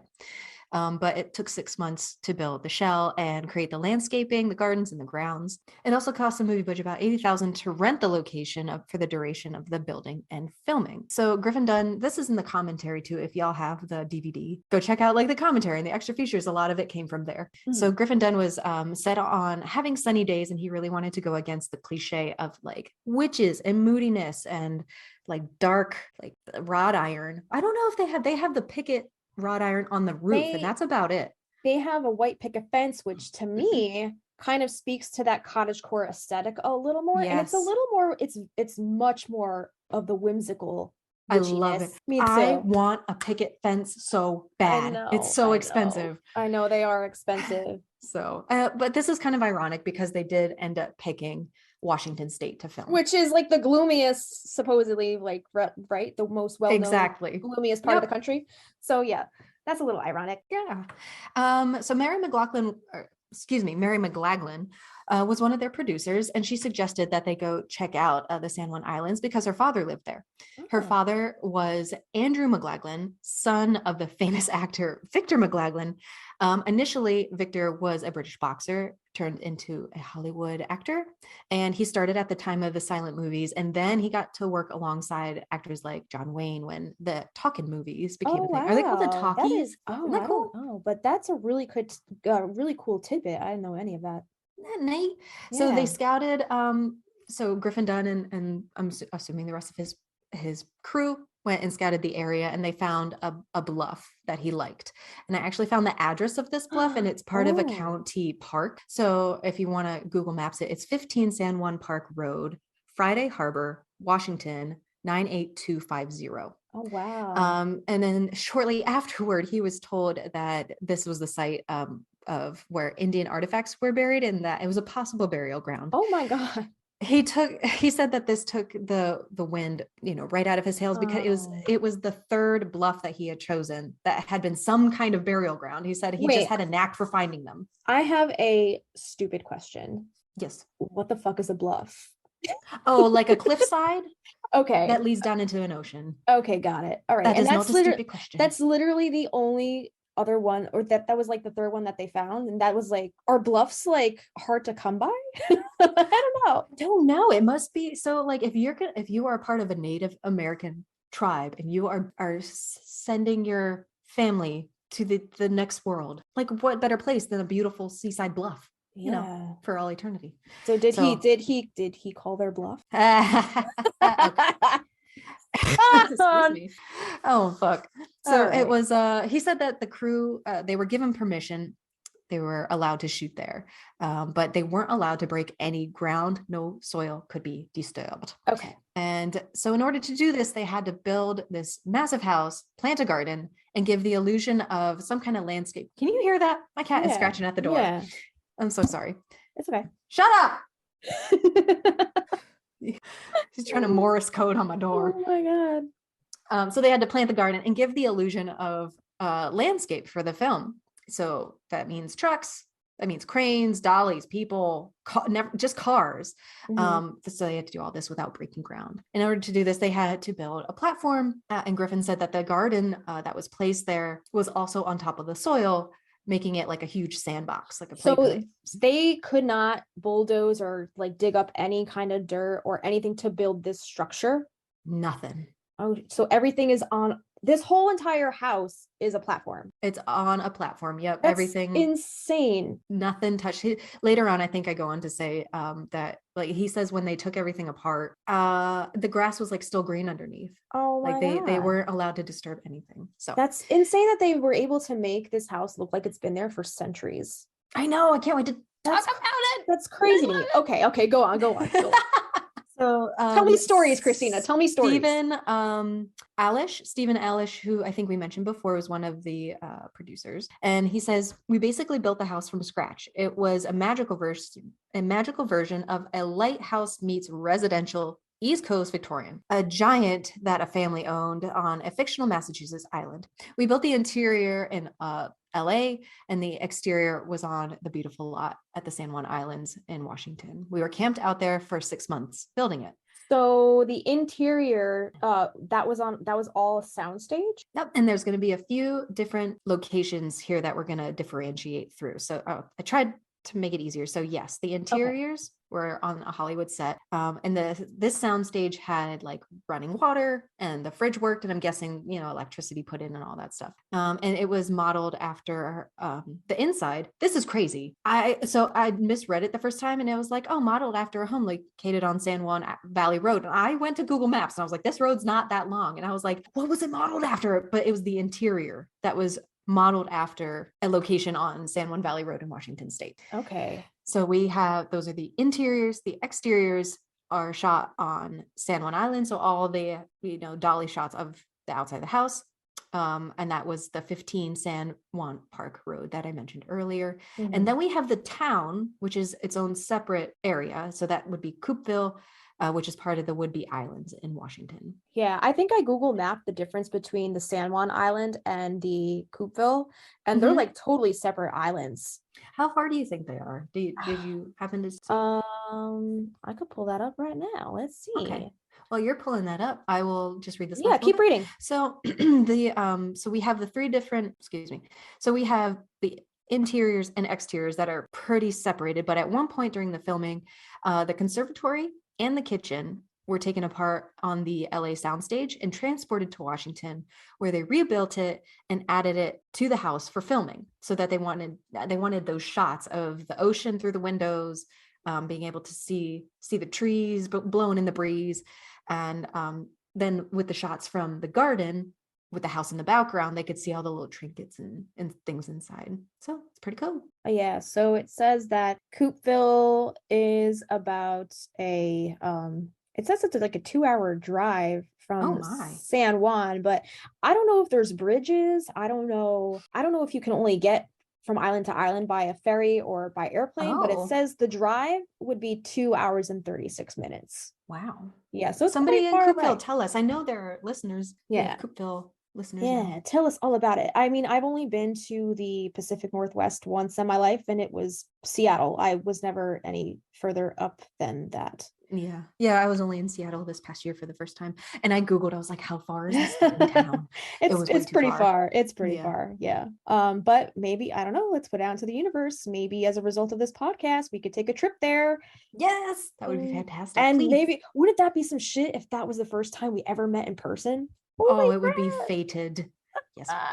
Let's make it happen. Let's make All right, it happen. patrons. Patrons, it's up to you.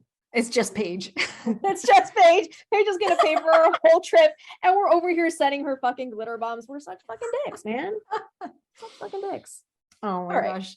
Do you want to tell us a bit about the design?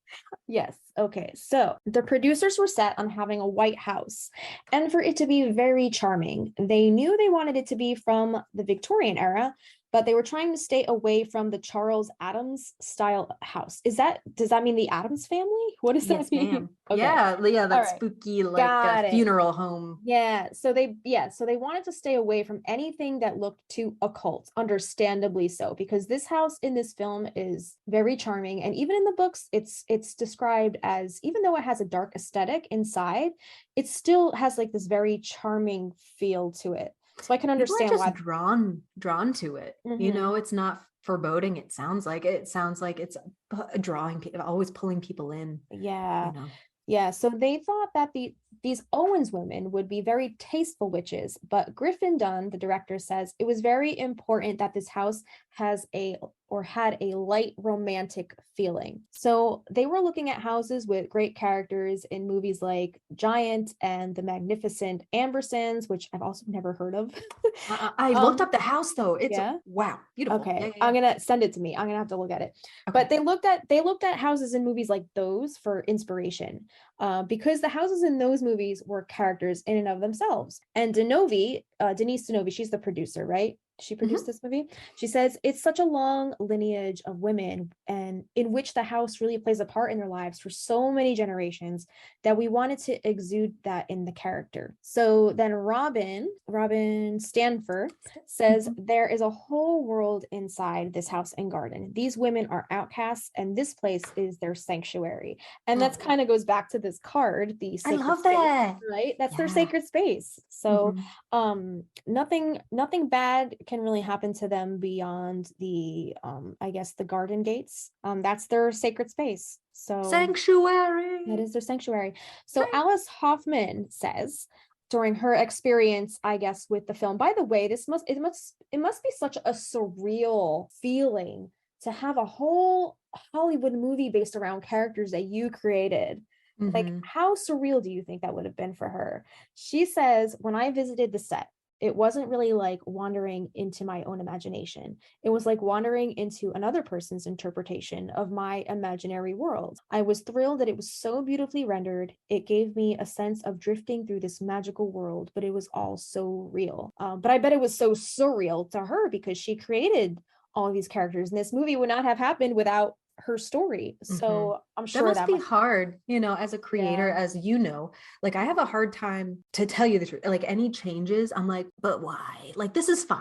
You know, like please don't change my stuff. So for her, she sounds like she has to be very flexible in her interpretation of the story. And I don't think I included it in here, but she says she didn't have like a big hand in the movie at all.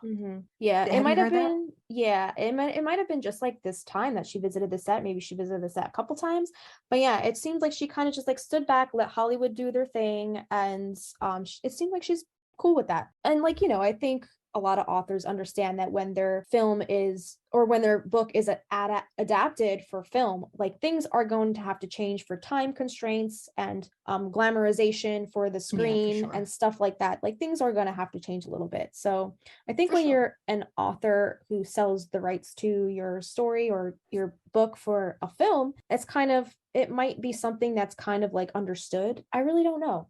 I don't know, but we are gonna ask her about it. Yeah, but I can only imagine that it probably was so surreal to even step on a set of a movie being created around something that you put out into the world. I think that's awesome. But anyway, so Robin Stanford said, "It was the first time we made a vegetable garden together. I was so obsessed with it. I remember standing outside and saying, one day we'll have a vegetable garden like this. Oh, It was very different from our Montauk garden, but the house in Practical Magic gave us a glimpse of how great it would be to have our own house by the sea. When we worked on these projects, we felt like they were ours." oh, I think is And Montauk. I think New York. I think I yeah, I looked that. think Okay. so. So I think it's funny that even for the people who worked on this film, it's something that they also dream of, like this garden Mhm. and this Victorian home by the sea. It's just something that we all aspire to eventually, or it's something that we aspire to have in our bloodline, like something that we can inherit like that. Mhm. I It's think like that's a really cool. huge brainchild of all these super talented designers and Mhm. producers that just I like know. culminated in this one iconic house. It's Yeah, fantastic. and we just have to say as fans, thank you for giving this to us. Yes. Thank you for giving Thank this you. visual representation of this book that we love. So Griffin Dunn says in the commentary on the DVD that the roses were the only fake plant and that everything else was real. I thought all the foliage was fake on that set, but I guess the garden was No, actually real. yeah, I think he said he was like, we had a greenhouse for our greenhouse. So possibly, I'm wondering if he means the plants in the greenhouse were real and then the landscaping was all fake. I don't know. Okay. Yeah. All right. So Sandra Bullock talking about Robin. She says she is absolutely gifted. I mean, you could be sitting at the windowsills and touch the windows, and they felt like they've been there forever. The textures of the glass she used and the crown molding in the stairwells. I've gone through my entire house, even architecture books, and I've started finding pieces of the house from this inspiration or that. That's really cool. Yeah. I heard that Sandra Bullock has a house, or she did have a house. I don't know how true this is. She had a house in Savannah, Georgia. My brother went to college in Savannah, and Savannah is also a very quaint kind of coastal town. There's a beach like 30 minutes away called Tybee Island that's very Mhm. well known for their lighthouses. And I Mhm. heard Sandra Bullock actually had a house on Tybee. It was a long time ago. I don't know if she still has a house or if that was a rumor or what, but that's Yeah. what I heard. Yeah. And I I could think just she said picture. her kitchen basically is that kitchen now. Wherever she was living at the time of Yeah. the commentary being recorded, she was like, that's my kitchen basically now. That's amazing. So Cool. she's the real life Sally. Yay. So Alice Hoffman said that upon visiting the Los Angeles sets, she says, I realized that the set designers had created a complete physical world out of their imagination, just as I had. It was as if we were both novelists. I didn't write any of the script, but I went out to visit the set, and walking into that house was like walking into a dream. The Owens kitchen is still my favorite kitchen of all time, and that's from the Fairy Magazine 2017 issue number 40, and that is available for free, and we will link that in the show notes down below. Right, you can download the PDF on their website. It's like an archived. You can. Yeah, there's a bunch of free archived back issues of Fairy Magazine that you can just download, and that is one of them. But they're Very all cool. beautiful. Yeah, they are Yeah. beautiful. I think we mentioned this in a previous episode. I actually did a flip through of that exact issue in a YouTube video of mine from a while ago, and I watched that video the other day for the first time in a long time, Christina. And Mhm. I actually mentioned you in that video. And Oh, damn. I mentioned how we're both obsessed, and I think I mentioned in that video that I thought we should collaborate one day on something practical magic related. And look at this. Look where we Look are. at this. Golly. Isn't that funny how life just Hey. pans out? It only took us like a decade, but we're here. Oh, wow. Stephen Alish says, we took our inspiration from late 19th century scrollwork and Victorian style. We researched it, we studied it, then we closed the books and did the home from scratch. The building team we worked with was incredible. It was an amazing exercise in highly detailed, complex domestic architecture. It was also when we started looking for architectural salvage, which is something we do a lot of today. So if you want to, do you have any thoughts on that? Because I know you're super into architecture, and if you have any notes on that, please throw them in here. I think below we lay out more of the stylization, and I think just all the like juicy terms they have for like different like the word like trusses. Listen, trusses. So like architectural salvage is interesting to me. I don't know anything about it, but I'm wondering if that's pulling from here and there to create. Who knows? Can you hear me okay? Yeah, I can. I just think Okay. it's hilarious how you get off on architectural terms. Like, I'm like, oh, trusses. Oh. I love it. There's bracketed cornices. Oh. Keep We'll get to talking. that. Keep talking. We'll see if I Anyway, can pronounce it all. lighthouses. So I guess the tippy top of this house, which is like the roof that they jump off at the end, right? That has like that lighthouse structure at the top of the house. So they were also inspired by East Coast lighthouses and Victorian homes. The work on the gardens would later inspire their work on their own home in Montauk, which I guess this is talking about the is it the designers that is this a married couple that they're talking about? Or It is, yeah. Okay. They are married and they were part of that Roman and Williams. So Got it's it. Robin and Stephen, Okay. which is very confusing because Yeah. Roman and Williams. Yeah, Okay. yeah. All right. Okay. Robin and Stephen. Lighthouses, which you did all of this research on. Would you like to tell us a little bit about lighthouses and how I was gonna let you take it and just interject my story, my thought on what should happen. You want me to take it away? Okay. So lighthouses were apparently manned by women back in the day. And there's a song by Looking Glass called Brandy, You're a Fine Girl. And I know a lot of Brandy, you're a fine girl. What a good wife you will be. Did you listen to it at all? I listened to a little bit of it in my car. My life, my love, and my lady is a sea. Okay, so here's my thought about this song. Well, I think now that we've interjected this song, we should probably, knowing that we have the affiliation with Spotify, we should play it at the end of the show since we could do that. Okay, we'll do it at the end. That sounds We'll good. do it at the end. All right. This song, whoever, if y'all know this song, I don't know why this song has not been made into a movie yet. It is about Brandy, who works at like a bar. Everybody knows her. It's like she's a fine girl. Cheers. She's a fine girl. She's what a good wife she will be. She's serving cocktails to all the sailors but she only loves the one sailor man who comes in and he's like, I'm never going to be able to love you. I only love the sea. So like in my mind, I have this, she walks through the town at night by herself.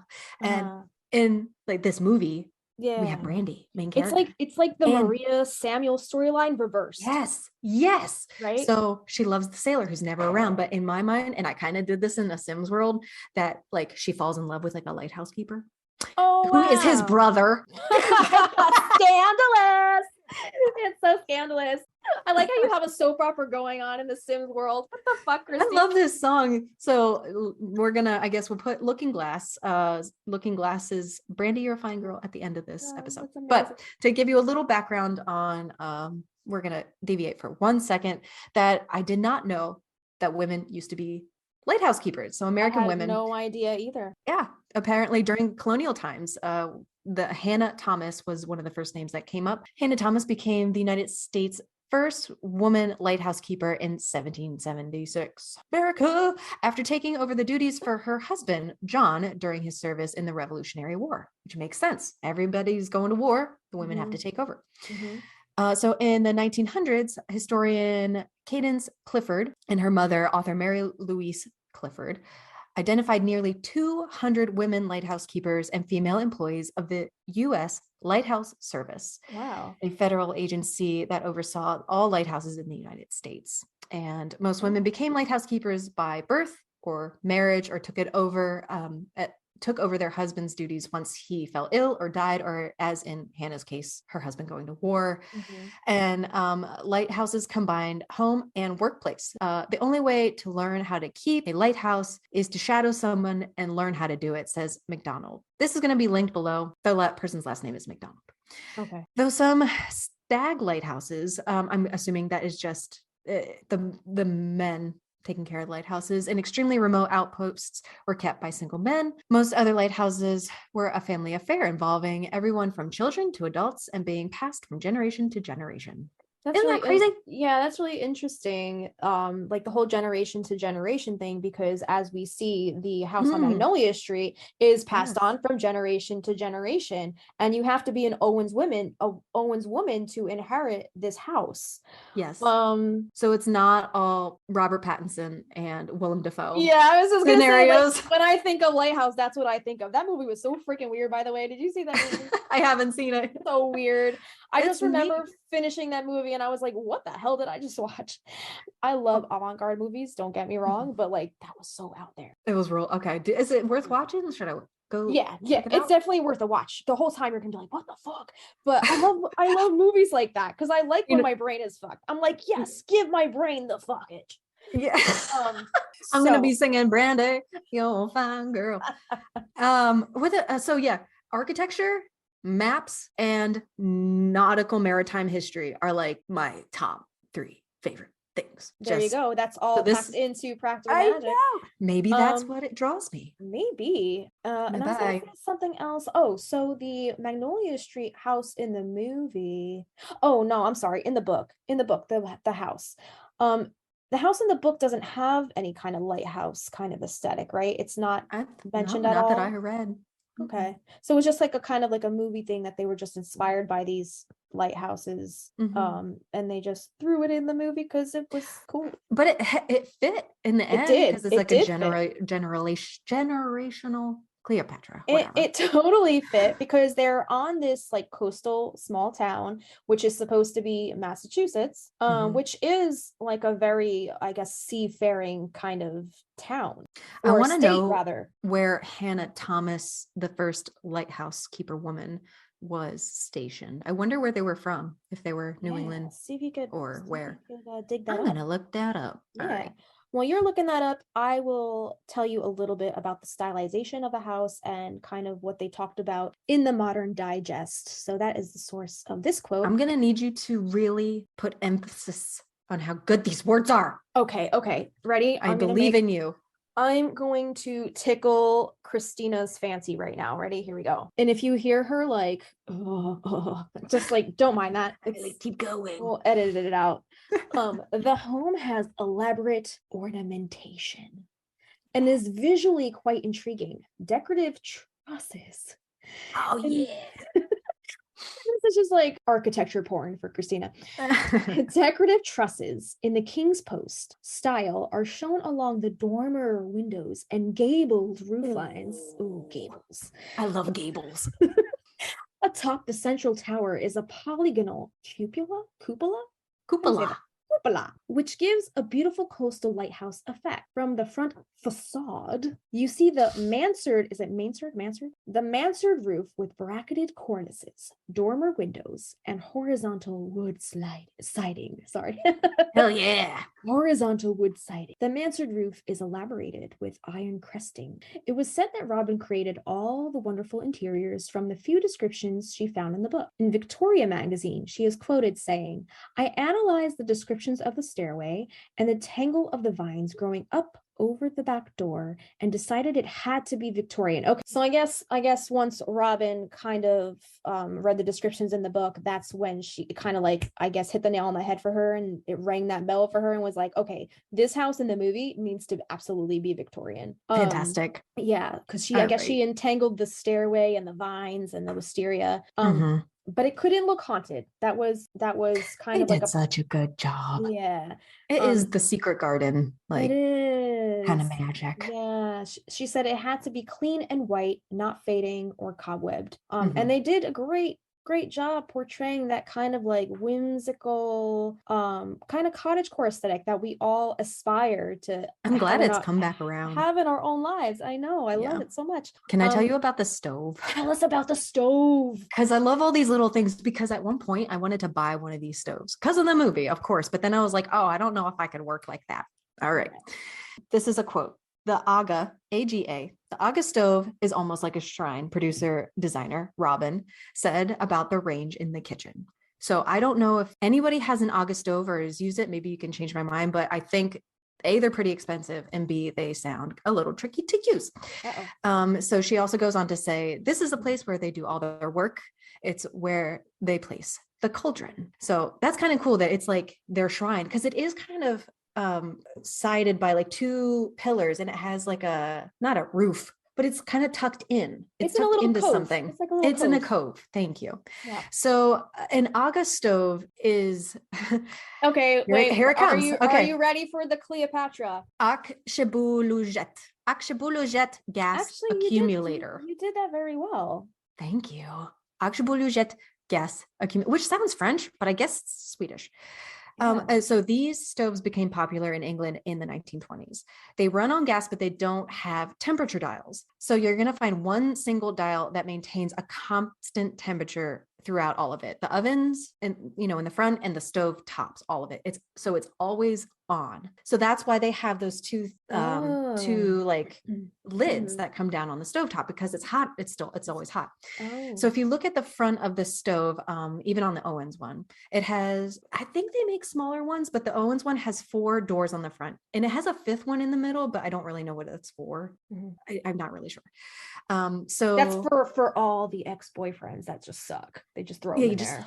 Slap them, cremate them. It's the crematorium door. They shouldn't, dude. They should have just thrown Jimmy in there. Like, why'd they bury him? So these 4 doors, one is for warming, one is for slow cooking, one is for baking, and one is for broiling. So they're all at different temperatures, working differently. And then there's usually 2 burner plates on the top, and these have insulated covers that are on hinges that you can open and close, that trap the heat. So under the left cover is usually the boiling plate, but not just for boiling water. It can be used for searing and cooking meat or heating up anything fast. And then the burning plate on the right is a simmering plate. So you bring something to a boil on the plate on the left, and then you would have to move it to the plate on the right to maintain that steady heat. So that is an Aga stove. Interesting. Which I think is wild. Like how is your gas bill? I know, right? You know? That's why they had to take up giving all these neighbors their love potions for their Aga stove, because they got to pay for the Aga stove. All right. Cleopatra girl. So Robin goes on to say, since the aunts are always making things like dipping candles, turning lye into skin nourishing black soap, spinning wool, and knitting sweaters.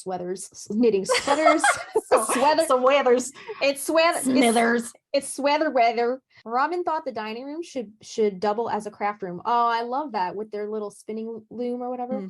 Opposite, inlaid in its wainscoting, are etchings of birds and flowers reminiscent of painting on the living room walls. Oh yeah, it is very like foresty in there with their leaf wallpaper. I love that. I don't know if you've noticed, but like, you know, that dress or that skirt or was it the shirt that Sally has on? All of Sally's clothing. Oh, the sweater. Is it the white sweater with the green florally stuff on it? Something like that. I feel like a lot of Sally's clothing is very reminiscent of the wallpaper in that house. Like, it's just very earthy and leafy and botanical. I love it so much. I think it's the same sweater that she wears to the phone tree day. Yes, the green. Yeah. Pretty. Yeah, it reminds me of that wallpaper in that room. But so since most of the aunt's potions are mixed from butterfly weed, and wait, does it say where does it say that their potions are mixed from butterfly weed? This was taken out of that Victoria magazine at the time. So whoever was writing that. Okay. Interjected this. So they just assume that they're mixing potions out of butterfly weed, and lavender and other herbs from the garden. Robin envisioned a parlor in garden greens and browns, decorated with a tangle of hand-painted vines and birds on the walls. Framed above the piano are a set of early botanical pressings, the ones that they move when they're about to put the candles on the mantle, which is so cute. The sort of scientific things that would have interested the aunts, found at Tin Man Antiques in New York. I bought lots of these there, and a bountiful in Los Angeles, says Robin. The later antique store provided the old leather chairs. The window, Robin chose sumptuous velvets in earthen colors and lined them with embroidered sheer panels made up of yardage from Osborne and Little. It was also used on the dining room windows. So here's what we got to do. We got to look up Tin Man Antiques. Okay. What was the other one? Tin Man Antiques. Bountiful in Los Angeles. Osborne and Little. Yeah. Yes. Before I forget, I did look up Hannah Thomas. Okay. What's her deal? What's her deal? Okay, so Hannah Thomas was born in 1731, and she was born in Plymouth. This is the lighthouse keeper? I'm guessing it was a Massachusetts lighthouse. So there we go. Okay, Massachusetts. There we go. The kitchen is light, utopian, and jovial, Robin says. It's the most used room on the set and the heart of the house. She wanted it to be full of creams, from the tiles by Anne Sack to the Aga stove, punctuated by dark floors and trust-high ceilings. There's that word again. Trust. High ceiling that harks back to 17th century English cottages. On the big center table, something's always happening. Either dough is rising, cookies are cooking, candles are being dipped. And if you notice in the Midnight Margarita scene, there's freshly baked, I think it might be rosemary bread, just chilling on the counter. And I'm like, that bread looks so freaking good. Soak up all that tequila. Yeah, and I was like kind of like trying to look in like, you know, just the kitchen in general and see what they like the kind of stuff that they have hanging. They have like garlic, strands of garlic hanging. They have from dipped candles. I've seen the candles hanging there. Yeah, they're just there was so much detail that went into that kitchen for the movie. I think it's so gorgeous. But then Robin decided that the conservatory would be where they would mix and measure with hand-blown bottles and funnels, even a glass scale modeled a glass scale modeled after a 15th century Italian design. All were crafted for the movie by LA artist Alison Berger. If the conservatory is the most exotic room, then the most sedated room is Sally's bedroom. Having grown up in the attic, she stays here as a grown-up as well. As light and unwitchy as the kitchen, it is not without its Owens overtones. Drapes flow abundantly and walls are bordered with hand-painted vines, interlocking in a slightly medieval pattern. So is that that's talking about Sally's room now at this point? Yeah, it sounds like, yeah. Okay. If you look at Sally's room in the movie, it's like a little more dismal and like very bland compared to the rest of the house. Yeah, it's lots of beiges. It's and lots of beige. It's not whites. it's not as witchy as the rest of the house. It's just very plain. And that to me, very sedated. That it is very sedated. And that to me is kind of representative of, is that the right word? Yes. It's very representative, I guess, of her kind of like shunning or disowning like who she really is. Like she's kind of trying to like, I can see that, brush it under the rug with like my room is going to be the most pristine room in this house. It's not going to have dark colors. It's not going to be reminiscent of, you know, what the house actually is. That and that's kind of like that room in and of itself. That one small room is her sanctuary where she can just kind of like act like she isn't who she really is. She can kind of just like disassociate from the magic aspect of her and just like be in this plain Jane room and just the normal room in the house. Yeah, exactly. So that kind of makes sense to me. It does to me too. I can see it. Yep. Yeah. And then, however, sadly, the production had made a deal with the Washington Film Commission that the house would be torn down on a particular day. And that day, they said, was the day after the last day of shooting. So they said their goodbyes to the house. And by 5 p.m. the next day, everything was leveled. The platforms were, I guess, taken down. And the original grass was still green under everything, and nothing had been disturbed on the Indian burial ground. Everything was cool, and just looked like nobody had ever been there. No, it looked like no film was even shot there. It's so sad. It is sad. I'm so sad. And I think this last bit is hysterical. So Robin Stanford says that so many people wanted to buy this house, even some of the locals that I guess resided on San Juan Island. But after the movie came out, they got a phone call from guess who? Barbara Streisand herself. Barbara fucking Streisand.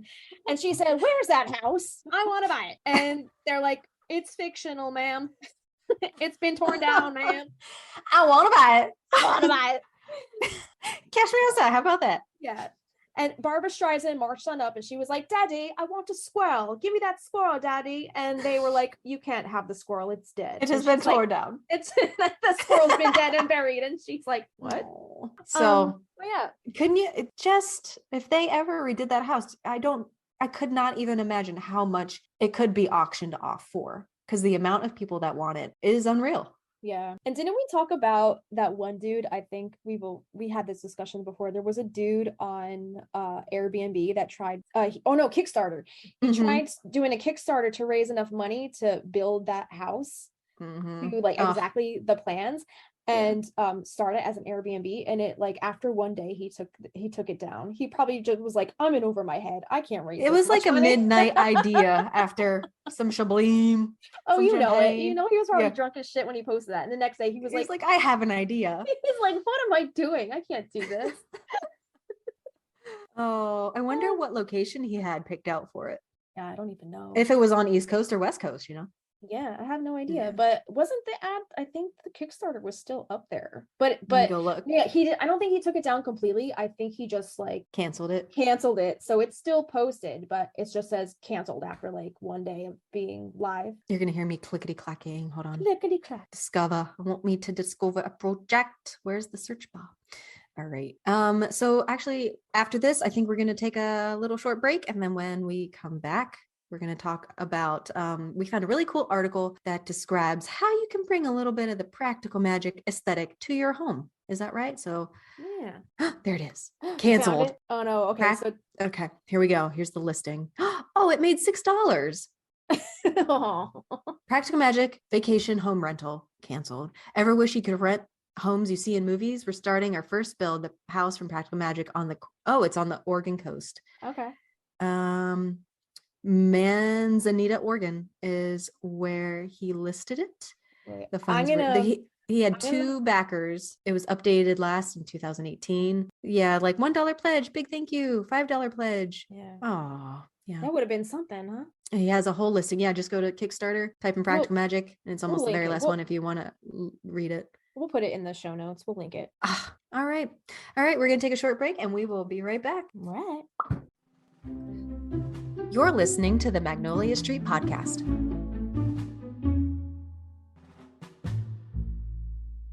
Adorable. Okay, let's do this. We're doing it. Welcome back. Hey. Hello. I did a little digging. I was actually looking for pictures for memes for Brandy, You're a Fine Girl, and I stumbled upon a little gold mine. This book, I found a book called Brandy, You're a Fine Girl by Joe Allen, Deshawn. Up. And we are going to link it. We're going to link it, but before that, I'm going to read to you the synopsis. Brandy, okay, wait. I need to I got to let it possess me however it wants to come out. Brandy has lived in our hearts and imagination since 1972 when Looking Glass, 4 boys from New Jersey, headed by Elliot Lurie, recorded Brandy, You're a Fine Girl. And now Brandy comes alive on printed pages. Follow her life as she meets the mysterious sailor. Learn his secret from winning her heart and feel her angst as she longs for the man she can never really have. Delve into the imagination and adamantly ambiguous settling. Why did they use that alliteration in the synopsis? Admittedly. Admittedly. Imagination of an adamantly ambiguous setting. Okay. One in which anything can happen, for it is only in such an imagination can a lovely barmaid exist. I'm telling you, I'm hooked. One who is in love with a charming sailor who will never leave the sea for her. She receives a dozen marriage proposals a week, and she turns down every single one of them, waiting for the man whose name she keeps in a silver locket around her neck, close to her heart. Find out what has made this song endure for decades as one of the greatest love stories in pop music history. I turned into like a Price is Right. Read this novel and you too will fall in love with the girl whose eyes can steal a sailor from the sea. On bookshelves now, Joelle and Deshawn. We'll link it below. I kind of want to read it. It was $0.00 on Kindle Unlimited. Was it also 0.00 stars? I've never heard of a book in my life. I know. You hadn't listened to the song until I was like, hey. I just have to say, how have I never heard of this song or this band? They're from New Jersey. How have I never heard of these people?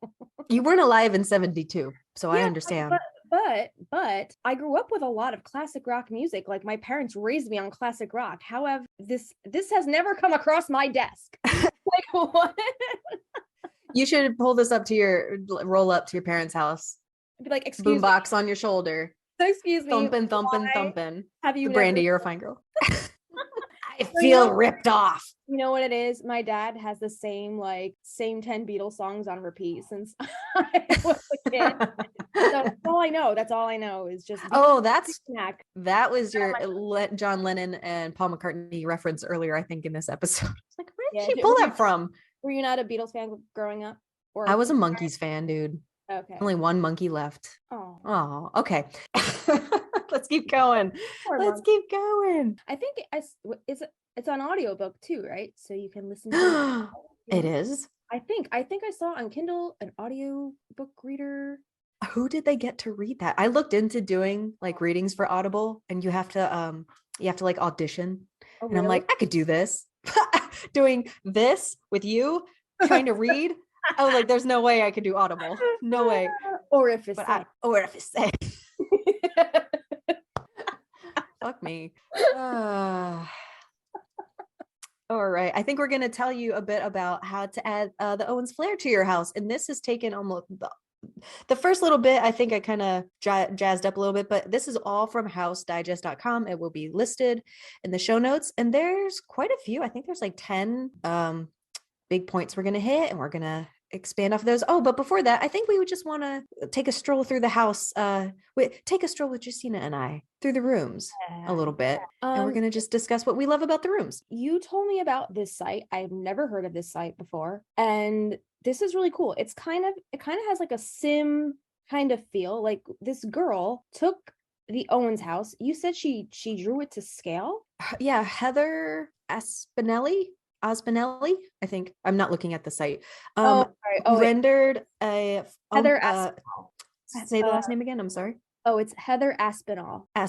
She created a scaled down model house, like a doll house of the Owens house. So if you go to this site and you can click on each room, and she'll show you like the reference photos she used for each room, and then underneath, like she'll show you her creation process of how she made the little tiny stairs, how she built little tiny railings, all the stuff, like some of the places we don't even see in the movie, like at the top of the main stairs in the house, you can click on that landing, and she shows you like how she put together the landing. It's beautiful. Wow. All right. So if you guys are sitting in front of a computer right now, it might be cool if you walked through this house with us. So if you want to head to heatheraspinall.id.au/Owens house / a bunch of other bullshit, we'll put in the show notes down below. Yes. If you want to click on that and take a walk through the house with us as we chit chat about each room we enter, take a walk on the wild side. Yeah. So let's start. So front of the house, is that where you want to? Yes, ma'am. Yeah, click that sucker open. So the cool thing is it pulls up like a little rendered model, like front elevation of the house, and you can click directly on the front door or any of the windows, and it's going to take you to that room and pull up a bunch of pictures and all her creations for those spaces. So I think we're going to just start at the front door. One of the biggest front doors I've ever seen. And before we started recording, I was like, how many stairs are on that staircase? It looks to be, in her miniature, there's about 19. We were trying to see how high these ceilings might be in this house. And according to the stair calculator, they probably have 12-foot ceilings in this house. Wow. 10 to 12, I think. Big. But that all depends on your rise measurement and whatever. And I don't know, do you think old houses, because looking at the stairs, like in the shots with Sally and the girls, they look like shorter, like short little stairs. Yeah, they do look smaller. So let's talk about the foyer. Oh, stunning. I know this staircase. Okay, so was one of these Maria, or that's the Maria's portrait is somewhere else? It could be. Maybe she had more than one rendering. I'm pretty sure when we get to the living room, I'm pretty sure she's above the fireplace. Okay, but that's just speculation. All right.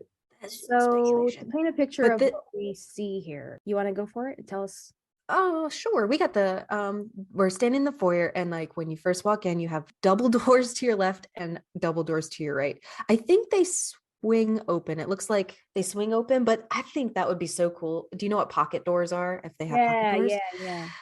But these stairs, you go up, and then you go up like 3 or 4 stairs, and then it turns into like a fan almost. It doesn't have like a normal landing. So you like go up, and then there's a landing, and then another set of stairs, and then you take a left, and then there's another flight of stairs. It's such a maze. I've never seen stairs wrap around like that before. Have you? Actually, well, maybe not like to this extent, but looking at this foyer and talking about kind of like houses that inspired us as, like, you know, not just through our childhood, but through our lives. I actually totally forgot to include this house in my notes that I want to touch on. The art school that I went to Ducray. Oh. It was a very old Victorian house. It was like a private art school, and it's like literally like 10 minutes from my house. So I had like What is it called? I want to look it up. Ducray, Ducret. It's a gorgeous old Victorian house, and they just recently restored the front porch.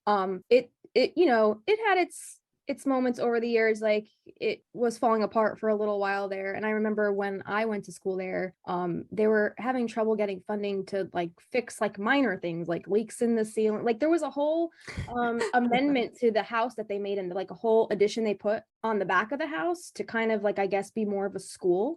So the back of the house is more modern. It's like, like your regular. Yeah. Oh my goodness. Yeah. It was so cool my to go to school there. goodness. And like that was like in the foyer of the house. So when I went That's to beautiful. go do my little interview to get into the school, like I just remember stepping into that foyer and I was just like, oh my God, this school is so cool. I love it so much. How They beautiful. used to actually let you dorm there. And by the time I started going to school there, they stopped doing the dorms because I think it wasn't up to fire code. And I think they didn't want to like spend, or they didn't have the funds to make it so that they could keep the dorms there. So I did not dorm there, but it was only a 10-minute commute from my house anyway. So but it was so cool to like just like be in that house every day, just painting. I want to look more into it. Yeah, it's very so beautiful. this foyer just reminds me of that time in art school. Just seeing these like Renaissance paintings on the walls, like it just gives me that Ducray vibe, and it just brings me back to like when I was like in my late teens, just going to art school and being creative every single day. So that in and of itself to me is so magical. So I love this room. I just sent you 2 photos in the chat, and they're I think they're a little easier to zoom in and out on. But I'm looking at the door to the living room and the door to the dining room. Those do look like pocket doors to me. Like the one with Jillian in it. That a pocket door. It looks like they also have built-in little bench into the base of the stairs. And do you think, what kind of wood, not that we're carpenters or anything, my husband's gonna kill me, what kind of wood do you think that is? Oh my God, I don't know. Mahogany? Maybe like walnuts? mahogany, yeah, something walnut. deep and rich, like those kinds of wood. So dark. This is probably one of the darkest areas, you think? Those floors, that color floor are the color floors we have in our TV room, and those are the same color floors my parents put up in their attic. I love it. Yeah, it's so rich, and it just like it just gives the house so much character. It makes it feel so much more old and like it's been there for centuries. We got sconces, we got nice mood lighting. There's a little lamp on the table. In the one looking down from the stairs to the front door, there's no ceiling lights. I always put like a chandelier in here, like whenever I build it in The Sims, but I guess that is not necessary. Oh, I was gonna say, I don't know if it has anything to do with this being a soundstage, because when I was like looking, I think it was not the commentary, or one of the behind the scenes featurettes on the DVD.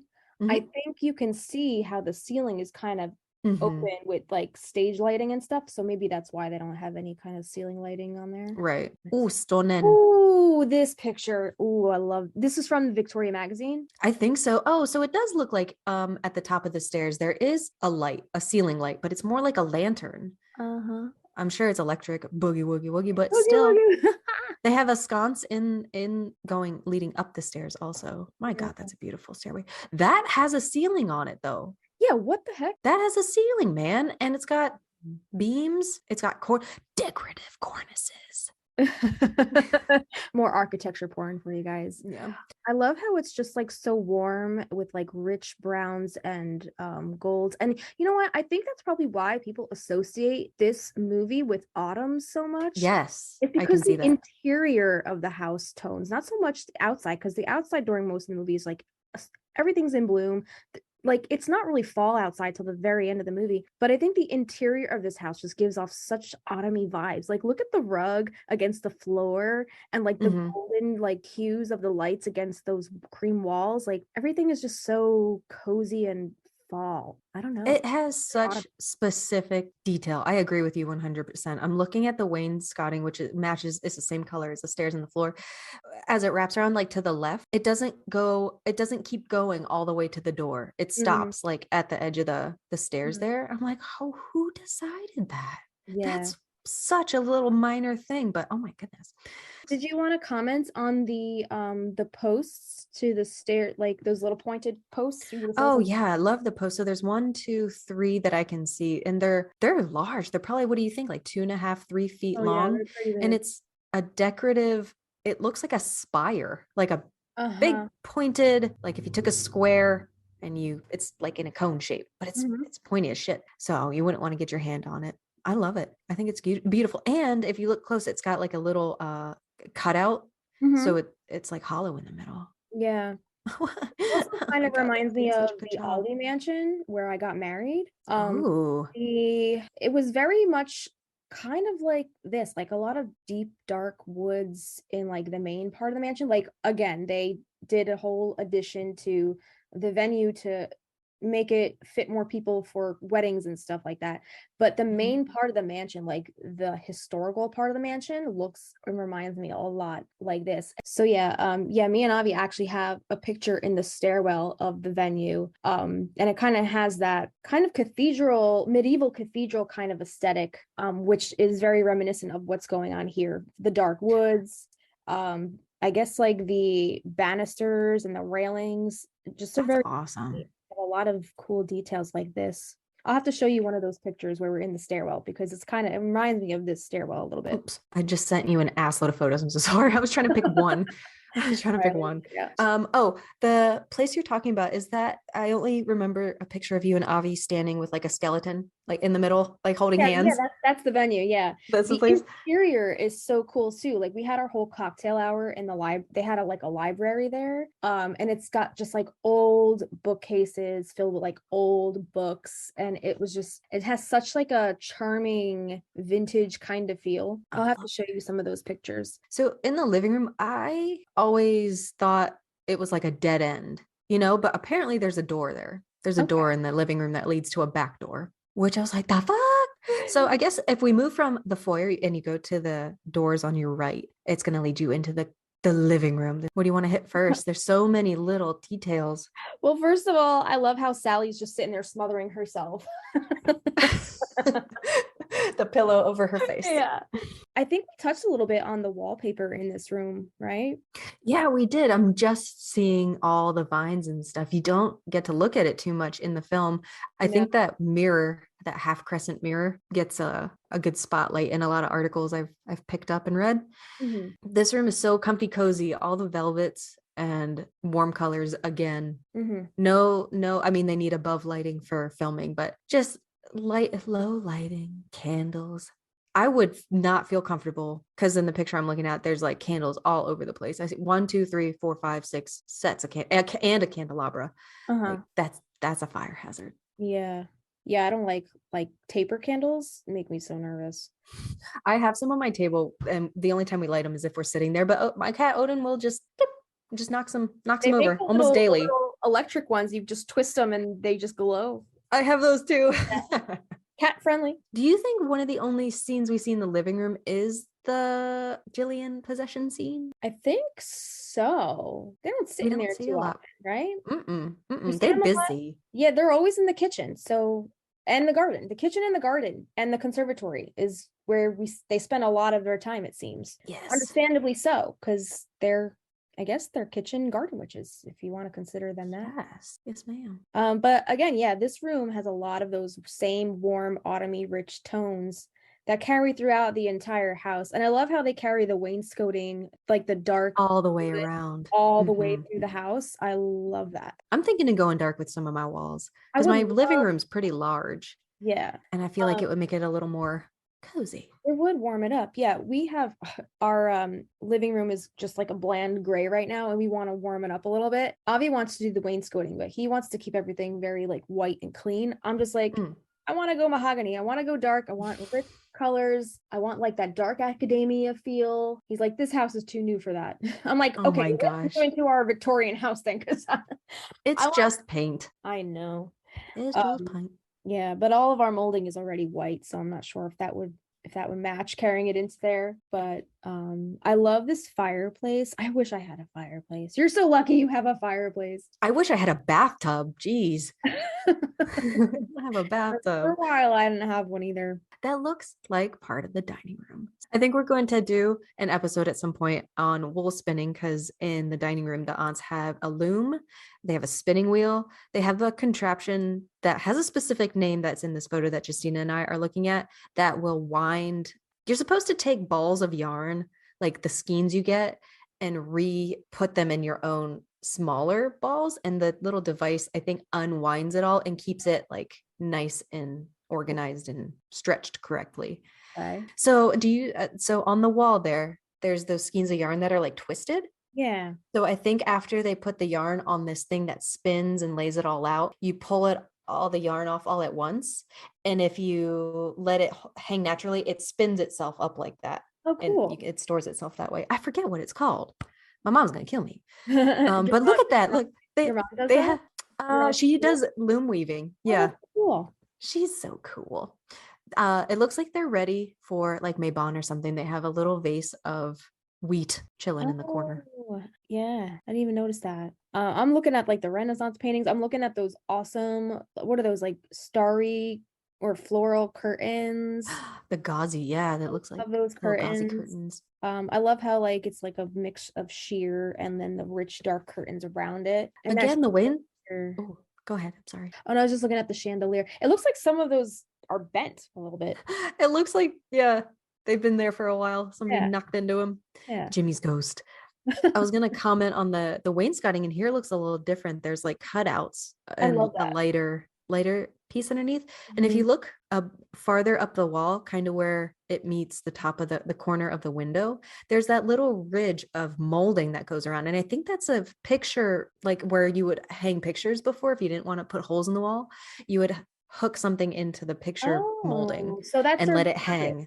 It serves a purpose. I thought it was just decorative this whole time. It's very beautiful. If that's the case, I could be wrong, but I've seen it in older houses. I was just gonna say this is the room where we see Sally blow the flame onto the candle. And what else do we see happen in this room? We see older Sally knock Jillian's ass out into the like big hutch full of, you see yarn balls like falling onto the floor. That's right. Yeah. I'm gonna rewatch this video and I'm gonna see when the lady comes knocking at the door and the aunts are like, just keep working on your spells. I think there's a door behind where Franny is sitting on that far side. I think there's a door behind her, but I'm not positive. So I'm gonna look at that. All right, let's continue and move into the kitchen. Yeah. The heart of the home.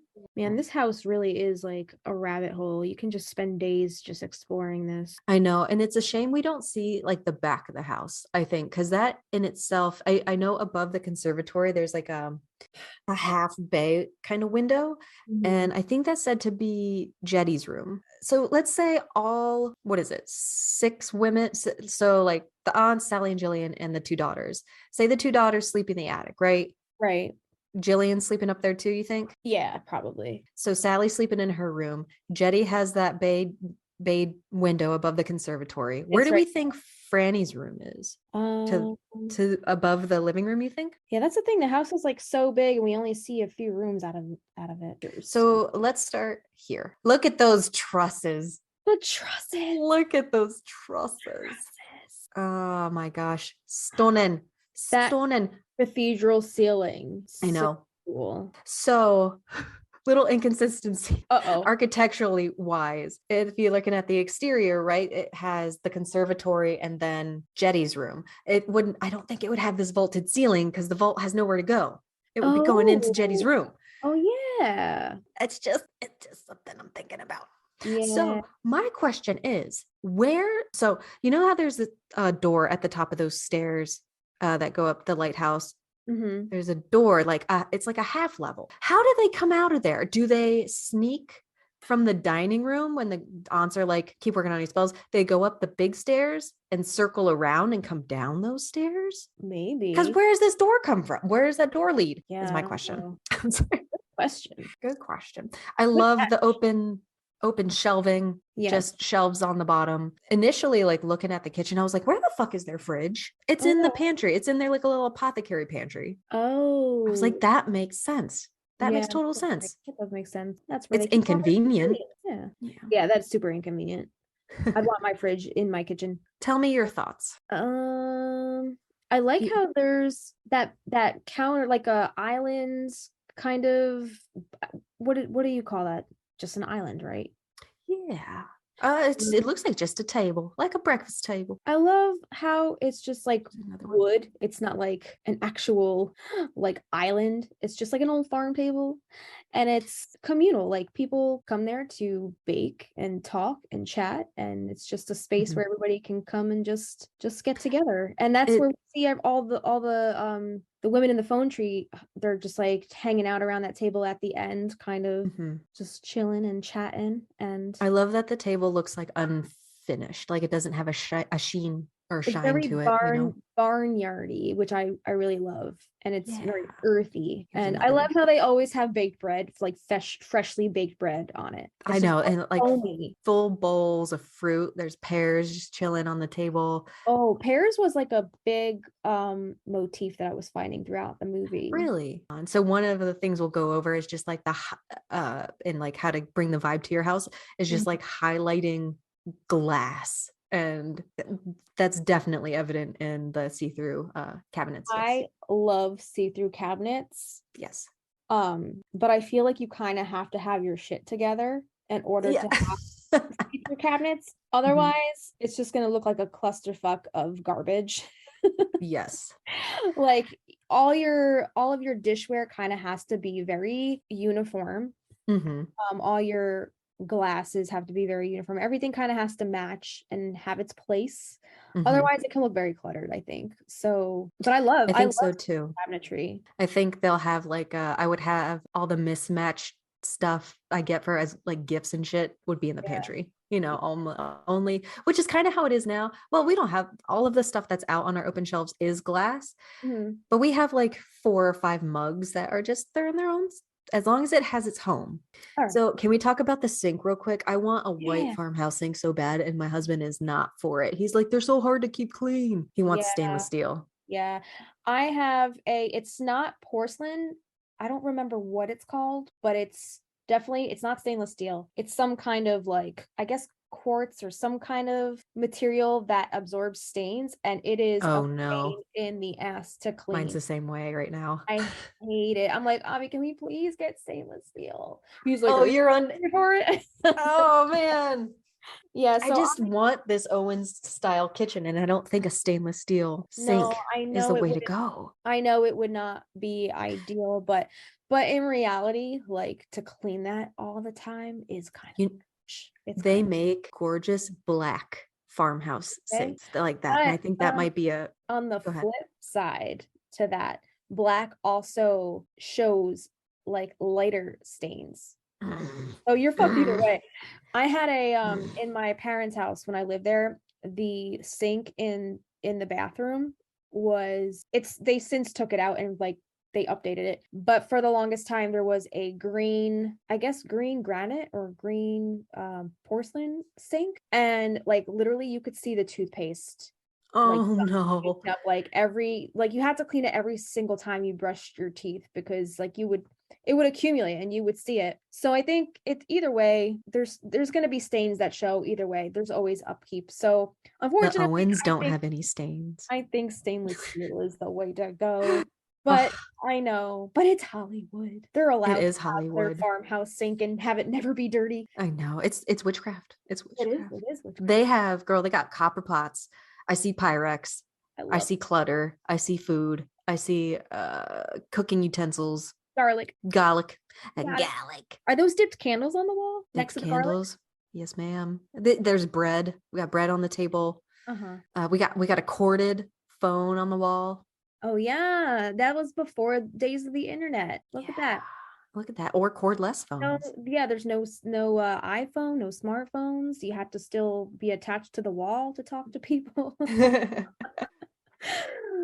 It's like multi-purpose. They got that little breakfast nook in the back that they all get drunk at later on too. So there's like 2 tables in this room, kind of. Yeah. Oh, when I was doing the Sims thing, like there is a door to the pantry, like where this is going to be hard, but where Jillian is standing. So if you're sitting at the table to the left, there's a door back there that leads into the pantry that way. So it's like is that where they're mixing the stuff for the syrups? Yeah. Okay.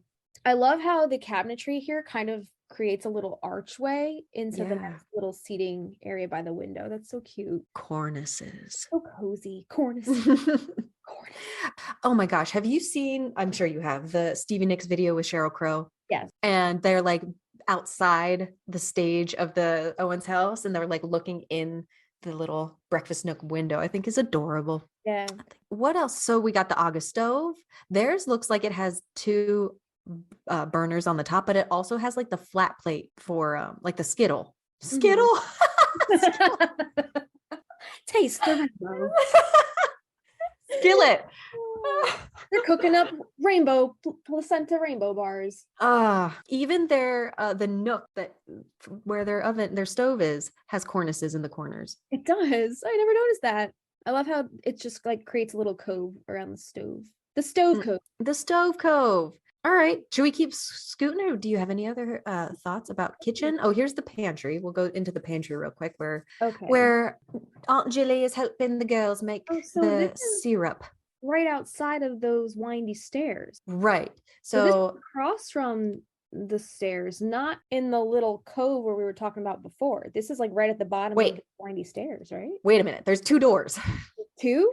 In the scene where Sally shows up and wants the aunts to do the spell for Michael. Yeah. And she's like, I want you to fix it now. She goes through one door, grabs the book, and goes out the other door. I always thought she came from outside. No, well, when she goes to grab the spell book, it's in this like apothecary pantry. Oh, yeah. And she slams through the door, she picks up the book and goes out the other door. I'm gonna have to rewatch that and just Isn't that cool? Yeah, I never even like thought of that. And there's their fridge. Yes. Okay. There it is. I love the beadboard wall. Yes. Mm-hmm. It just says that like seafaring kind of aesthetic. Look at the wavery glass in the pantry door too.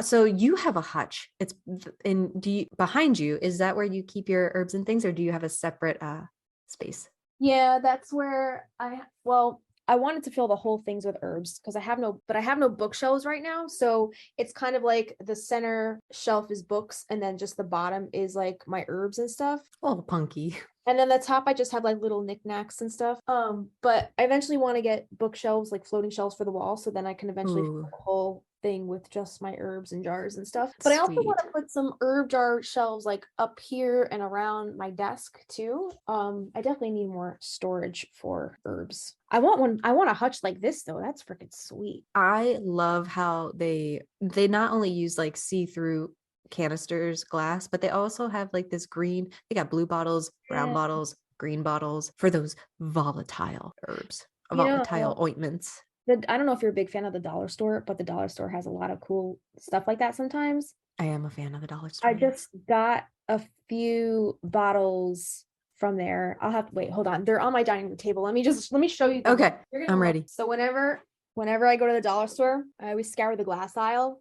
Ooh, pretty. I got this pretty one that comes with a little topper. Very and then pretty. These little fall vials. I don't know if my area dollar store is that fancy. How cool are those though? Very pretty. Yeah, they kind of have like a rainbow kind of sheen to them when you put them in the light. Ooh, do you have them backlit in a window or something? Oh, they were just sitting on my dining room table right now. I'm like, I'm trying to figure out what to do with them. I'm like, I love them, but what do I do? Let's go to the conservatory. All right, conservatory. I'm gonna start calling my sunroom a conservatory because it's full of plants. I love it. You know what I noticed? I was watching it last night for the millionth time. I had it on twice last night, by the way, because I was just like up really late, like working on stuff, and it was just like kind of on as background noise. But at the same time, I was kind of like paying attention to it, just kind of trying to like find other little bits to pull from. So we have little Sally, right? She's doing her Amas Veritas love spell with the rose petals. And then when Gary's a child, we see the rose petals fall down around him, right? Yeah. And then in that shot that you were just on, where is it? The one where it's like looking down on him in the conservatory. You see those rose petals. All the rose petals around him. Around him. How about that? Right? How about that? that's to me is kind of like not foreshadowing, but like a symbol that like that's him, you know, I that's love it. that's the guy. That's the guy. Oh, I like that a lot. Look at that flagstone floor. They got, so sorry, I was just counting stairs again. I like numbers. For not being good at math, I like numbers. Is this room outside or is this inside? It's like a It's inside, but it looks like it could have inside. been a later attachment to the house because it Uh-huh. looks like the wall is stone. In that other photo I had of Sally, when Sally's doing her thing, if you look at the walls with the Oh, vines, that looks like yeah. stone, doesn't it? Yeah. To have a room like that where you could just leave your plant stuff laying around. And I think this is where they keep their doves too. Okay. Because when we see Jet, yeah, get the bird. Get the book. Oh, you can see, so it looks like you can see the ocean through a few of the images too. That's why they staged it that way, so you could get that full effect of So seeing the ocean and my- the grass outside and the tree. That's a lot of glass. That's a lot of glass on that table. Yeah. It looks like this is also like a potting room. They have a little sink. They got a watering can. It also looks like they dip candles out here. It looks like there's candles that are hanging, drying. I want a greenhouse like that so bad. I think that's like every girl's dream. Any garden witch's dream anyway. Mhm. Like Yes, I just bought climbing roses oh, and I got to figure out where to put them. I know that's like It's the like hardest 50 part. bucks. Yeah, it's the hardest part. Just like you buy stuff and you're like, I'll find a spot for it, and then it sits in the pot for like a week. Yeah. And then they Or don't. if it's lavender, it just dies in my case. Mine did very well this year. I'm very proud of myself. I'm feel super like- impressed. I feel like I like unlocked a witch achievement. Like achievement unlocked. Yes. Like Yes, level next up. stage of witchery. You Level achieved up. lavender. Ah, absolute stunning. What else do we got on the downstairs floor? Is that it? I guess we could just do the garden real quick and then we'll go upstairs because the garden's the last thing. I'm looking at their fenced in garden. So in the outdoor garden, we see a little bit of a fenced in area, and it's kind of like sectioned off into, I don't know, what is it like? Would you say 6, 9 sections or so? Not really sure what's growing there. Probably a lot of root vegetables on the since we see The Jillian- turnips. Yeah, she has like the turnips or the radishes at the end. I'm pretty sure in the book they mention like lettuce and a lot of other rooty kind of veggies out there. They also mentioned lots of like vervain for this and valerian for that. Yeah. And I just ordered some valerian. But it looks like they have 2 entrances to this garden. They have 2 gates, one that faces the road and then one that faces toward the back of the house. And one that faces the road has a beautiful arch with stuff growing all over it. And the house just has wildlife, cottage court. It's not like mathematically placed. You know how you see some houses. It's just taking on a life of its own. I love that. I have a question. So in the quote, Yes. right, we hear the quote at the end, is it plant rosemary by your garden gate? Is that rosemary by the garden gate? I don't know. What is that? It could be. It could be. Who knows? Only Robin knows and Griffin knows. We need to interview them.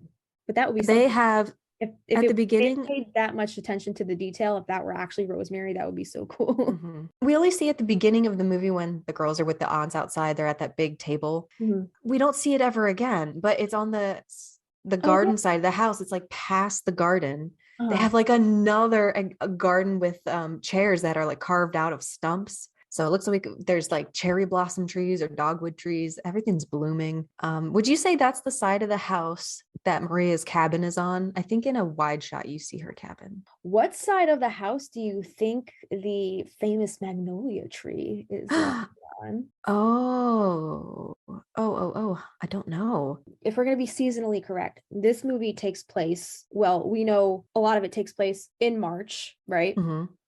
Even if it wasn't blooming, magnolias are evergreen. So it would have leaves. Mine does not. I have a magnolia and it does not lose its leaves in the winter. Really? Yeah. All right. It says here, generally magnolia trees bloom sometime between February and June. Awesome. Yeah. So I guess it would be prime magnolia tree season. So Prime magnolia time. prime magnolia time. So you should definitely see magnolia blooms somewhere on this property. However, we never know in this movie that this house is on Magnolia Street. So I guess it makes no difference. But if you read the book and you kind of like know that it's Magnolia, Yeah. you're kind of like looking for it. But I guess like, yeah, if you've never read the book, then it really doesn't matter. Are there magnolias in Washington? Washington Or do you State, think it's I don't know, but New maybe England, that was the problem? maybe. Maybe. Oh, I love that. What is it? That a rocking chair made out of twigs? Is that what that was? The last Oh, picture that you it had. look yeah, it looks like just a chair that was Look at the bent arms. and twisted to out of reeds. They look very twiggy. I want a chair in my garden. I just I want to go know. sit in my garden. That's a great way to ground and check in on your plants. Talk to them. It is. Yeah. Looks like they have some hostas growing there, maybe some like seagrass, or that might be chive. Those like wild, wispy looking plants near the path. Yeah. I love the detail of the bell, like the glass bells they have. They would put those, on like little seedlings or something that needs protected or a little more moisture. What does that say, that quote on top? It says, when Kylie closed her eyes, she felt she was in the aunt's garden. If you sat there in the shade during the heat of August and rubbed lemon thyme between your fingers, the air turned so yellow you'd swear a swarm of bees had gathered above you. Even on days when it had done nothing but rain in the garden, it was always easy to think about possibilities that had never crossed your mind.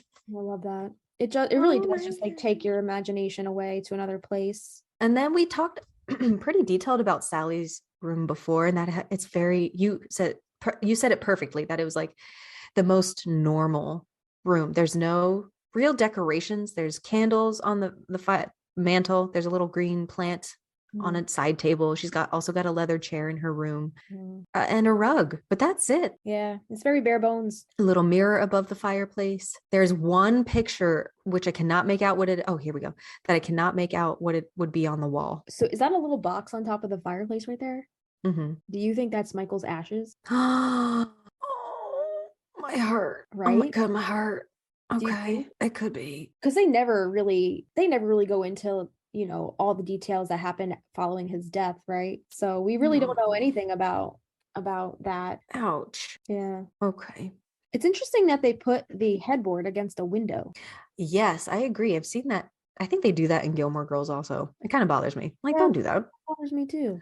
But where else would you put it, really, I guess? We pretty much thoroughly, I guess we talked about this room earlier, and those are pretty much my thoughts about this room. Yeah, you did a great job of explaining. The only thing is, hey, if it's personally me, if this is a master bedroom, I'm putting a door to the left of the fireplace leading into an ensuite. And I'm putting a closet in somewhere, man. There's a dresser. There's no armoire. I don't know where she's hanging all her clothes because she's got some nice stuff. There's no closets, no bathrooms. And isn't her writing desk in this room as well? Is that where that little chair is? It is. Yes, ma'am. Okay. Yes, this is where she writes that beautiful letter to her sister. This room is pretty bare bones. It's very plain Jane, but I think that's attributed to her just longing to be normal. She doesn't want it to be witchy like the rest of the house, Let's talk about the attic. The attic. Oh my God. Okay, one thing that I don't like about this movie is that we never see the light. They never go up there. I want to see what it looks like up there, right? They never go way up into that loft, do they? Up at that windy staircase into the lighthouse? Do they do that ever? We don't see them go all the way up the lighthouse. No. So I'm thinking, this, like the whole attic scene where Sally goes and it's like, I can't lie to him because Gary showed up. That's the whole attic space. Right. Basically the third floor. But then it wraps around one more and it leads up to the roof and the lighthouse. But we never see them we see them go out the door at the end and come out, but we don't see them go all the way up. Yeah. Unfortunately. Kylie and Antonia sleep up there. As far as we know, Jillian sleeps up there. The set designers, the amazing set designers, put those little butterflies on the ceiling. They put like if the kids were up there, little drawings on the walls and stuff like that. There's a bookshelf with just clutter. I love clutter. That's what makes it look homey. Yeah. It makes it an attic. Toys and books. You go into anybody's attic, it looks like this. I'm pretty sure. It does not look like this. It does not look like this attic. This attic there's a table there. Look, and then there's a couch up there and a table because it's almost an extra living space. I want to know though, that looks like exposed. There's no insulation up there. The walls, right? Cold. Yeah. New England.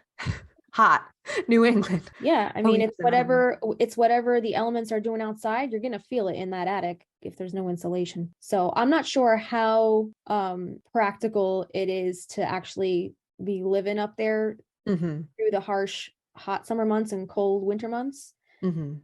It might be nice to do in the spring and fall when it's not so harsh outside. Mm-hmm. Yeah. Oh, that's my picture. Oh, Wait, right there. scroll up a little more. There, right there. There. Oh my My picture. gosh. Bohemian Magic Studios in the wild. That's my picture. Bohemian Magic Studios weebly.com. That was one of the books that I made that book for a blog party. Oh my gracious. Oh my gracious. Yeah, we'll have to talk about that in its own episode. Is there anything else we should look at before we talk about getting the vibe on in your house? I don't think so. I think we pretty much went through most if not all the rooms that we can actually see in the movie. Are there any touches in your house that you specifically were like, I'm taking practical magic inspiration and throwing it in my house? My house right now, nothing other than the dark wood floors, and I guess our TV stand is also very dark wood, and it's got kind of like not stained glass windows, but it has like the barring, like the crisscross barring, and it looks very witchy.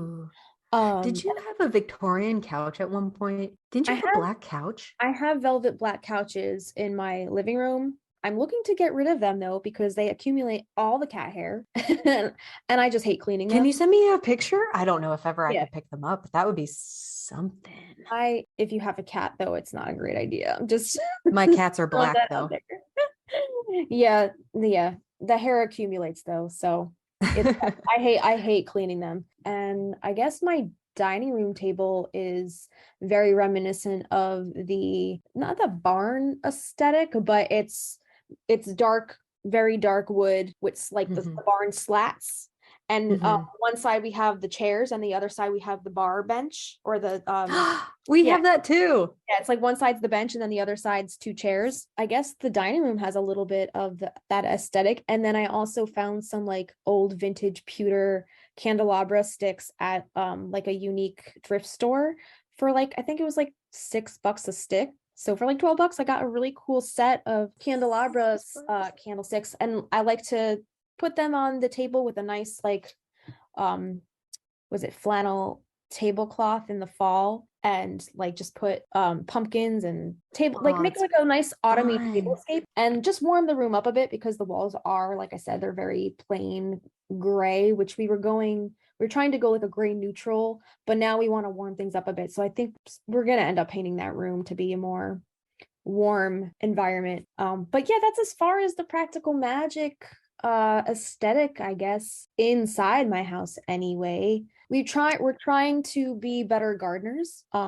So in that aspect, I got my lavender down. We got a really nice little back porch garden going. As far as the garden goes, I mean, like, practical magic is goals when it comes to gardening.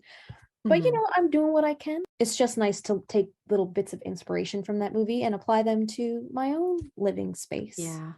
How are you with the taking from that your own space? Definitely the garden is popping off. My ideal, so here we're going to do this in the garden episode, but ideally I have the veggie garden. I have the herb garden that's like right at the bottom of my door for teas. I'll have a medicinal herb garden. And then my husband and I want to do this thing called cocktail corner. I love that. So we're going to have the lemon tree, the lime tree, the olives, the oranges, the mint for drinks.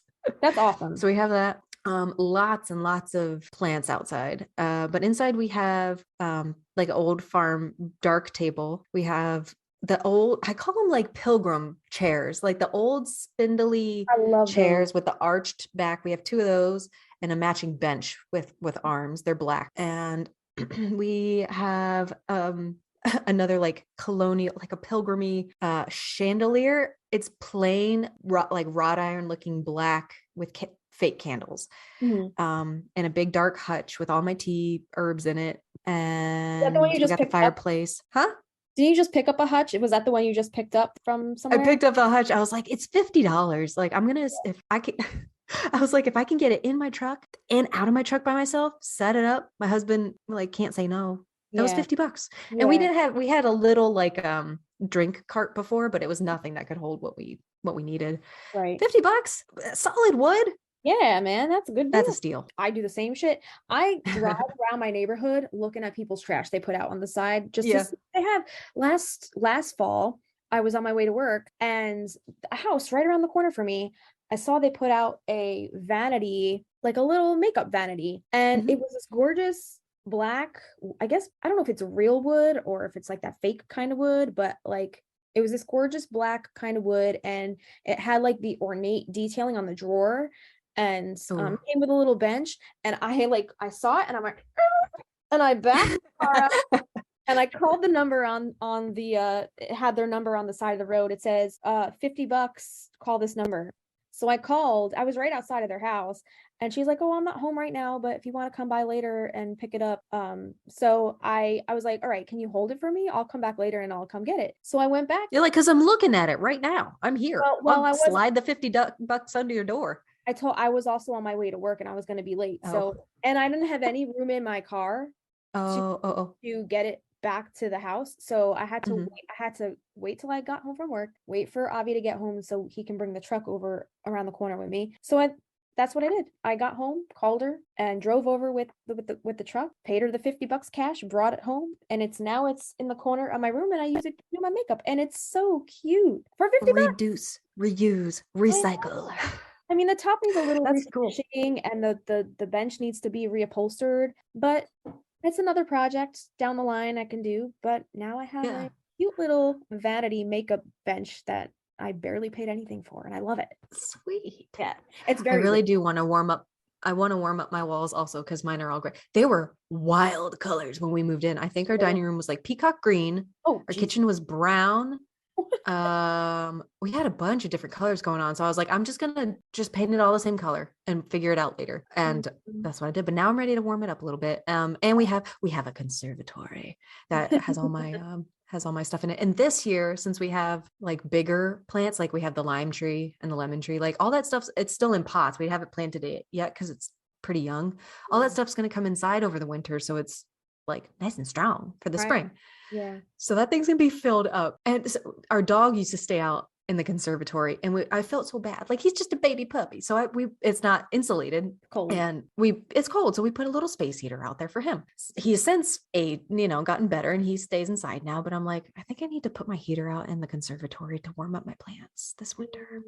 So we're gonna cross that bridge when we get there. We're gonna beat that horse when we get there. Yeah. So that's what I got going on here. It's not a Victorian house at all. Neither is mine. We're going to try to make it. We're going to put, I guess they're called cornices. I always call them corbels. Corbels? Like on the front porch. Kind of things. Yeah. Yeah, we're going to do that on the front porch. Yeah. I'll have to do a little walkthrough of my childhood home where my parents are still at, like just like 5 minutes. Patreon. Yeah, 5 minutes across town. If you guys are interested on Patreon, I guess let us know. Maybe I'll do a walkthrough of my childhood home. This house wasn't built to be a Victorian home, but they remodeled it to be a Victorian home. I really want to see it. I'll have to like do it like from the street angle and then just like do a walkthrough or something like that. Because it would be adorable if you could get your dad, to be like, to do crib style. Yeah, that's what I was gonna say. Welcome to my crib. Welcome. Yeah, he did a lot of the detailing in that house. Like, a lot of that stuff wasn't originally there.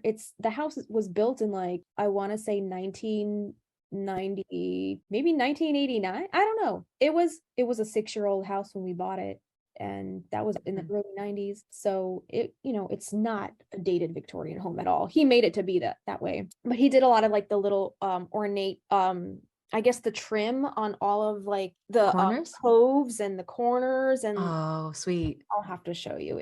He's too much. Are you ready for this list? Yeah, let's do this. All right, so now we're going to show you guys how you can add a little bit of Owens flair to your own house. And these tips come from housedigest.com. You can balance the light and the dark with neutral colors, because the movie itself is kind of that balance between the light and the dark, right? It's got the rich, darker tones with an excess of sunlit rooms. It's got the dark, muted colors, more or less defined by the Victorian era, which, according to Masterclass, was an effort to mask the effects of smoke and ash from coal-lit homes during the time period. That's a really cool tidbit. That's sweet. That's really cool. Isn't that cool? And then it's got the dark brown wood floors, which are paired with whitewashed walls or lighter color wallpaper and soft yet bright lighting choices. And we were talking makes about that before, right? With like the autumny kind of like warm tones yeah. with the dark tones. I love it.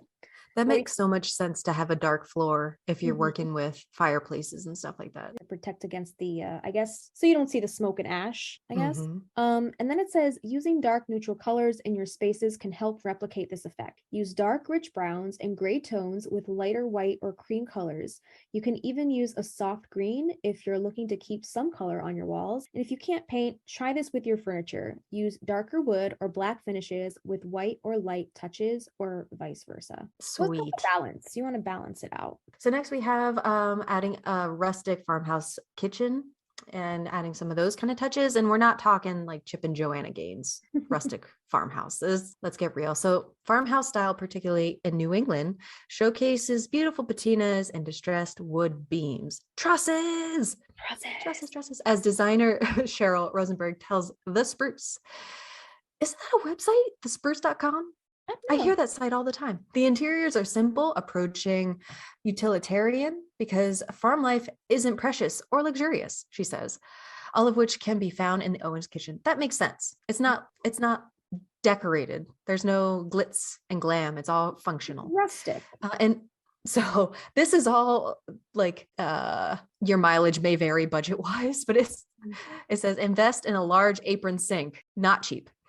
And white cabinetry are worn-in features and decor that make their room seem more familial. To go more rustic, experts at HGTV recommend showcasing distressed wood finishes, large tables, or pieces to gather the family around. I love that. I love like a nice wooden table. Like I love the whole bench vibe, which is what I was saying that we had before, because like you could fit way more people on a bench than you can like individual chairs, and it just makes it more cozy, you know? And you just put a big bowl of pasta in the middle of that table. Everybody serves themselves family style. Yes. It's like it's so cozy, and it just makes it more of a sense of like community, I guess. So I love that feel. So another thing that you can do to get that Owens aesthetic is to highlight glass everywhere. According to Salisbury Joinery, glass plays an important role in many Victorian style homes, as the style's intricacies work well when given room to shine. The main room of the Owens house, particularly the kitchen and conservatory, showcase these intricacies well in a few different ways. Glass bottles, vials, and vases are seen throughout the set, and glass cabinets are present in the kitchen, conservatory, and pantry. The use of visual light and airiness of the shiny glass helps keep the rooms balanced, as the reflection of glass takes away any darkness or dullness with its sparkle via McCarley Cabinet Company. And that makes a lot of sense, because they do say when your room is very small, put mirrors on both sides to kind of like bounce the light around and make the room seem bigger. I definitely agree with that, like using glass to kind of make the room feel a little bit bigger and not as dull or dark. Don't put mirrors like facing each other opposite, but like on different walls is fine, because you don't want to make that vortex, man. You don't want two mirrors looking at each other. Have you seen the Poltergeist? Exactly. I think it's like the second one. I think it was like based on mirrors or some shit. It always creeped me out. So the glass, though, it gives an almost ethereal glow, adding to the overall witchy mystique. If you're unable to change the look of your cabinets, the best way to replicate this in your own home is to invest in some intricate curios or glass shelf cabinet. These pieces bring visual interest and help shine the light, no pun intended, on the pieces inside, even if they're just dishware. Simpler ways could be investing in some ornate or detailed glassware for decor or utility. I just want an adult kitchen. Like I just want, like, I don't know, everything's from the dollar store, I feel like. I know, me too. But anyway. Quality things. I need to invest in quality. So another thing is that you can highlight wood craftsmanship. My grandfather and my husband, my grandfather is an amazing craftsman, woodworker, cabinet maker. Like he is so amazing. He's 92 now, but bless him. He has that. Maybe that's where I get it. He's got the artistic side where he can create all these really cool things, but he's got the mathematical side that he only has a 4th grade education, but somehow Measurements, not a problem. So let's highlight wood craftsmanship. So offshooting the Victorian styles like Gothic Revival, utilize woodwork details such as spires, like on the ones we talked about on the stairs, stained glass, pointed arch door surroundings, and iron accents to add even more visual appeal. So it's like almost a hodgepodge of textures and materials. I love that. The Owens house is no exception, showcasing beautiful woodwork in each room, particularly the crown molding and wood furniture, all which give the vintage feel. Totally. Like the dining room table we talked about. So bring in wood pieces that look great or appeal to you, whether with detailed picture frames, furniture, or new crown molding. These pieces should feature unique details, small or large, and balance the room's design. Yeah, I love just like wooden pieces. They just give, even if they're like newer pieces, they just give your home such a more warm and cozy and lived in aesthetic. So I love wood crafts. I'm looking at my crown molding right now, and it's just white, the kind you can get at Home Depot or whatever. But if it was wood, it immediately gives the room a whole like, oh damn, it draws your eye up.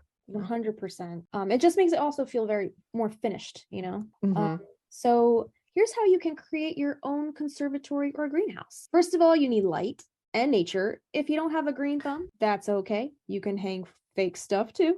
It's all practice. Yeah, and start small with a little plant and try not to kill it.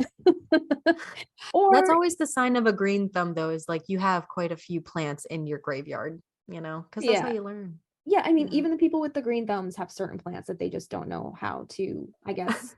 I feel attacked. No, I'm not talking about you. I'm like, me too. There's plants that, dude, I know succulents are supposed to be the easiest thing to care for, but I kill every single succulent that comes into my possession. For some reason, I don't know.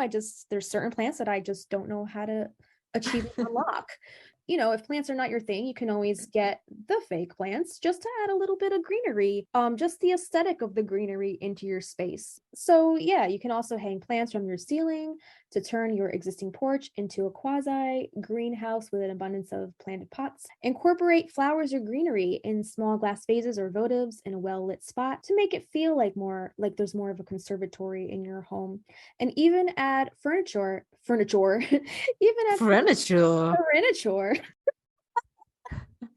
Even add furniture reminiscent of a greenhouse, maybe a metal bistro table and chairs, which I have one out on my front porch and I freaking love it. I like sitting out in the summer and in the, when it's not too cold or hot out. It's nice to sit out there in the morning with a cup of coffee or tea and just read my little witchy books. But it's a great way to bring this unique idea to the forefront. Next, we're going to talk about embracing botanical prints through artwork and wallpaper. I don't have any wallpaper in my house. Do you? No, my parents do. They actually, when we moved into that house, they took down all the wallpaper. I guess like in the early 2000s, wallpaper went out. But now apparently it's back in style. They just re-wallpapered their dining room and their bathroom. So I'm wow. It looks great though. It looks like a little cozy Airbnb or something. So dude, that's so nice. Wallpaper is back, and they're both floral prints. Both of the wallpapers they put in both floral prints. Can't wait to go on this walkthrough with you. I guess it's back. It's back. So the Owens home embraces the beauty of greenery and florals, incorporating everything from vine and rose draped lattices to flowering, colorful hydrangea bushes. Botanicals in general play an important role in this witchy household. A great way to bring botanicals into your indoor space is through prints, art, and wallpaper. Botanical, vintage, and modern art prints are a great way to tie the film's aesthetic into your home. And according to My Modern Met, illustrations of plants and flowers have been around since early civilization, and they're known for showing the importance of herbs for remedies and scientific exploration. Oh, the other, it was earlier when we were talking about like the glass bottles and stuff, and it was like things that the aunts might like. And also they have like the scientific prints of the herbs in their kitchen. And I'm like, Franny's into science and rules of magic. That's like her thing. She's all about science. And I was like, oh. So there's no doubt that the Owenses would have acquired their own art prints over their family history.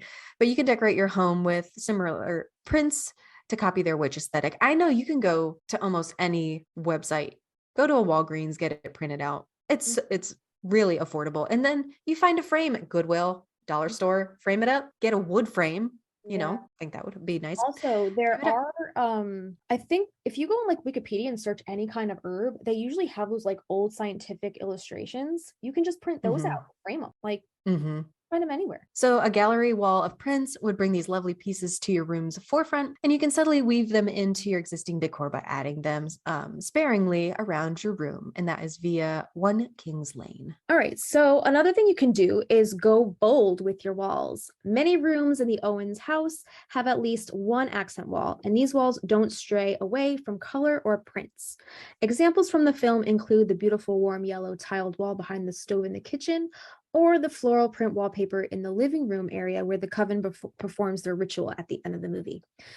Though the colors inside the practical magic home aren't necessarily bold color-wise, choosing to do something different with your walls is in and of itself a bold choice, and there are do's and don'ts to make sure it's the right one. For accent walls specifically, make sure to choose the right wall that you want to accent, which is one that you won't mind getting a lot of attention, as per Arizona Painting Company, which is, I guess that's what they suggest.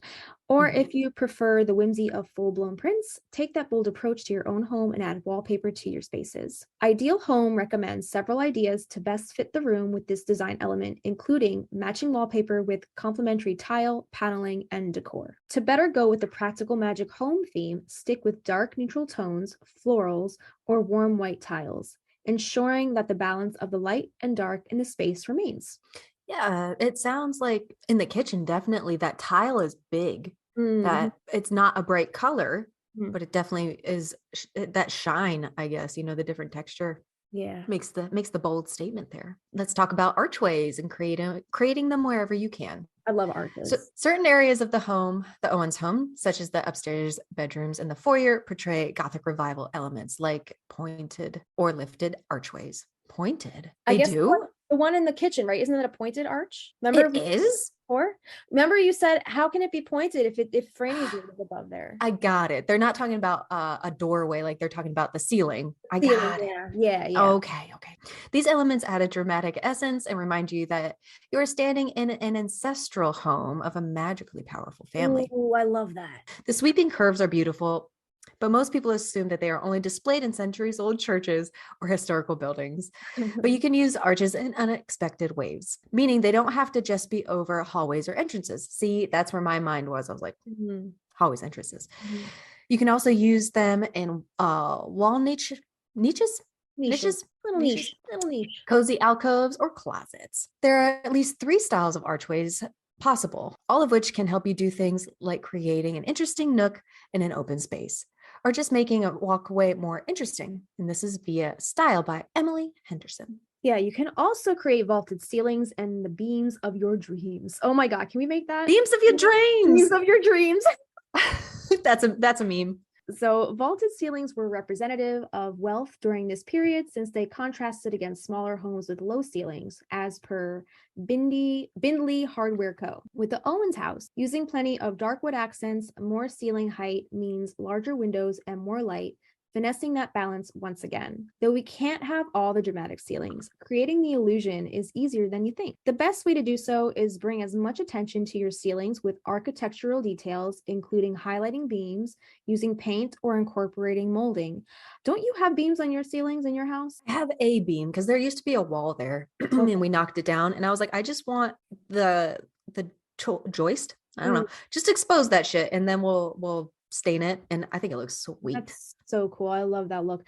Perhaps this means painting your ceiling a brighter color to offset darker or differently colored walls. You can even go as far as to add non-weight bearing beams to the corners of your rooms or across your ceiling. That's a good idea. It is a good idea. These can be pieces of natural wood or faux molding and are great for budget conscious decorators. And that quote is via Rachel Maxie. She's a YouTuber. I watch her a lot. Do you watch her? Oh, you do? No, Yeah. I'll have to check her out. Oh, you would love her. She does a lot of like I guess cosplay. She does a lot of, I don't know, she might do some decorative stuff. I think I watched her kitchen renovation, which was pretty cool. But for the most part, her channel is mostly I do follow her. Yeah, I follow her. I love she her. just cut her hair. Did she? Yeah, it's like a cute little French looking bob. She is so talented. Isn't she? Her channel is awesome. I love it. Yes, I like her. I like her a lot. I didn't recognize her name though, so thank you. Yeah, totally. All right, let's talk about light and finding your perfect pendant lighting. So the Owens house utilizes pendant lighting throughout the home, which we kind of talked about. They don't really have like recessed lighting or can lights or anything. So strategically creating spots of warm light and balancing the light and dark aesthetics. According to Fat Shack Vintage, where is that? Fat Shack Vintage. Pendant lighting was popular in the 17th and 18th centuries, especially in the French provincial aesthetic, which was made for the wealthy gentry living in the countryside. Some examples of this aesthetic are lantern or cage lighting. So pendant lights produce targeted light in smaller amounts, meaning the light is often softer and gives more of a glow, helping keeping a moodier atmosphere. And that's via curated interior. They also light up smaller spaces perfectly, making them ideal for eco-conscious designers. If you're able to change your lighting, choose designs that feel more Gothic or Victorian, focusing on stained glass, iron, or crystal pieces. I love crystal pieces. I have a couple lamps in my living room in there, and I just got them off Amazon. But the lampshades are like the sheer black, I guess, organza. Ooh. And then from them, they're kind of like candelabra arms with crystals hanging from them.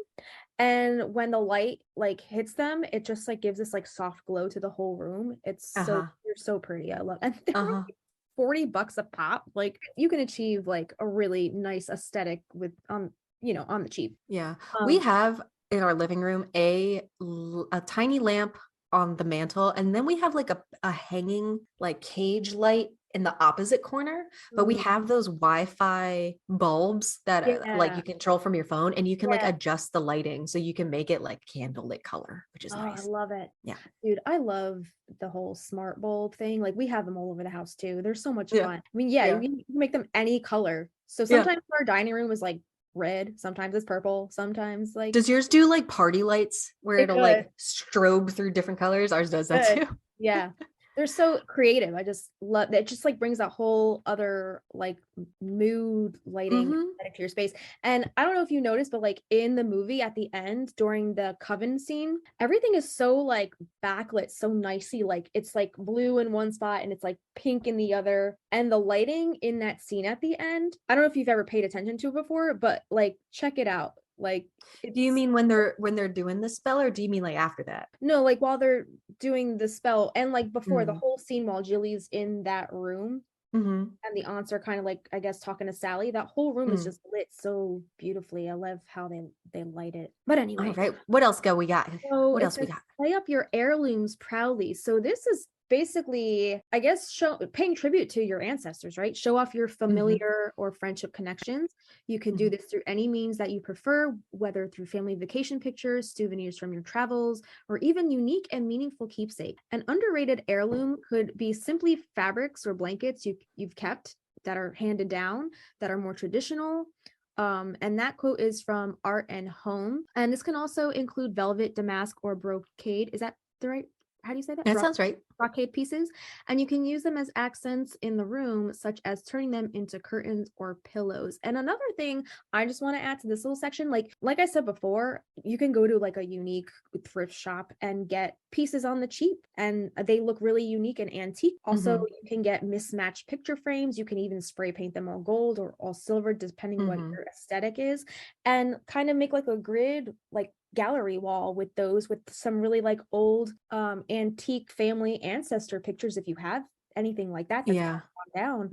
And like you are a painter, like you have all those beautiful paintings of your ancestry that look really cool in like old gold frames, kind of like a gallery wall kind of style. That here's another little tidbit. My dad, I have a Renaissance painting that I did of Mona Lisa's hands back when I was in art school. I like enlarged the hands. Like I didn't do the whole painting of her. I just focused on the hands in the Renaissance painting style. So this painting was hanging around my house for a while. My dad, I guess he just bought regular wood molding, spray painted it gold, and made his own frame and just framed the hands on a canvas, and it's hanging in their living room. So that's really sweet. He made his own frame out of just like wooden molding. So like you could do that too. Like, Could do that. really, I don't just feel spray- super comfortable with power tools.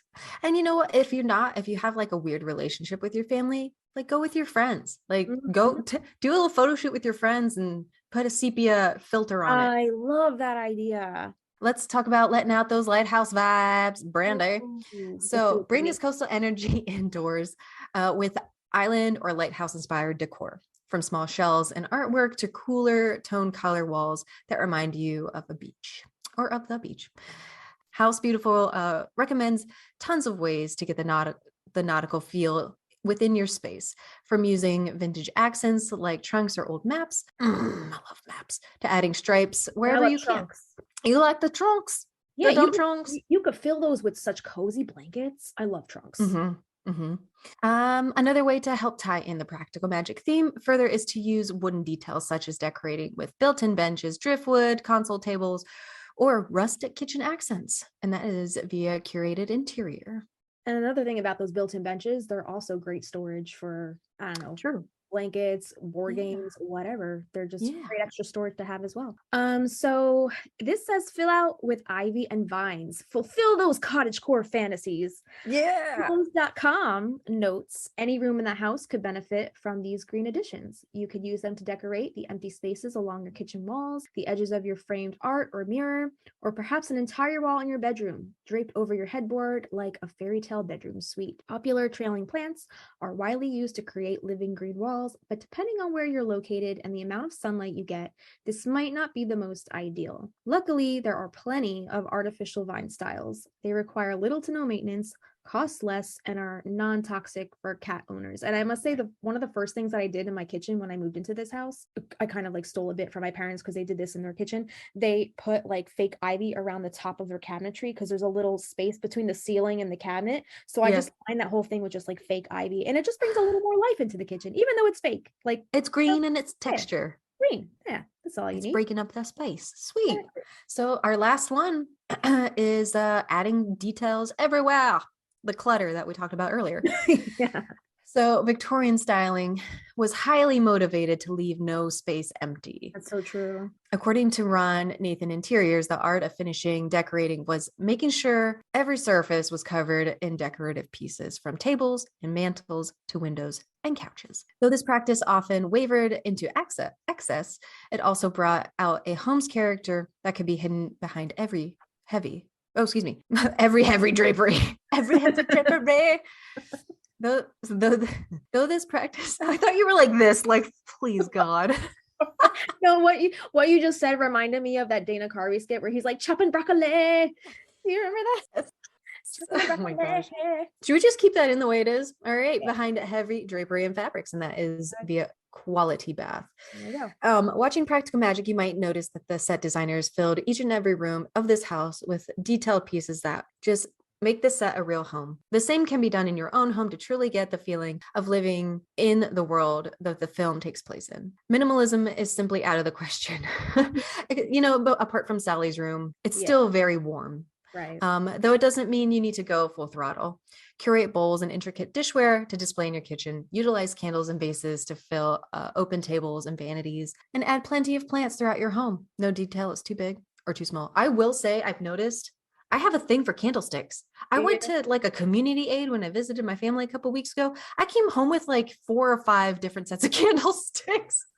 I'm running out of rope. Talking about how you're scared to light them because of the cats. Like, what do you do with I know. them? Decoration. They have the LED candles in them right now. Okay.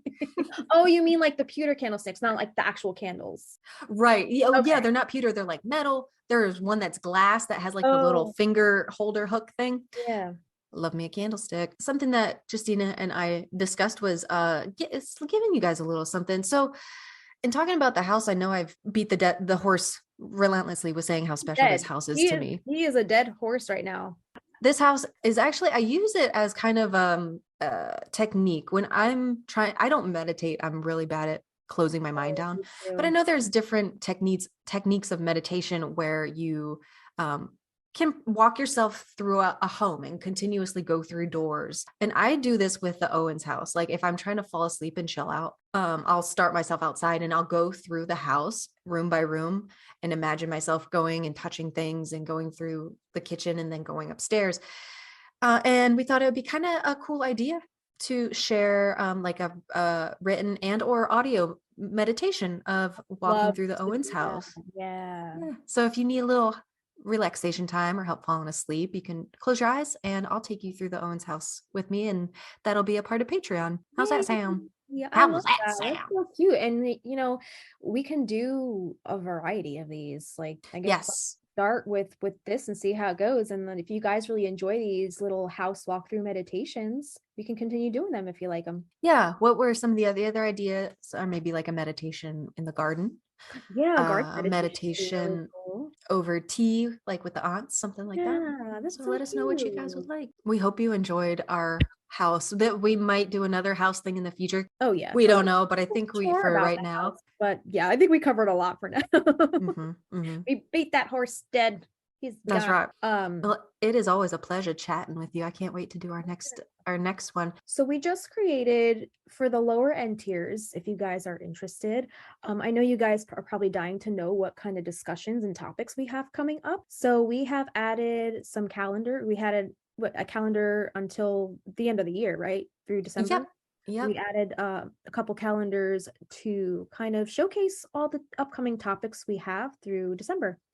So you guys can get that on our $1 tier, as well as vote for topics you'd like to hear us talk about coming up. And then if you guys want our show notes from this extensive research we've done today, you can check that out on our $3, I think that's the lilac tier.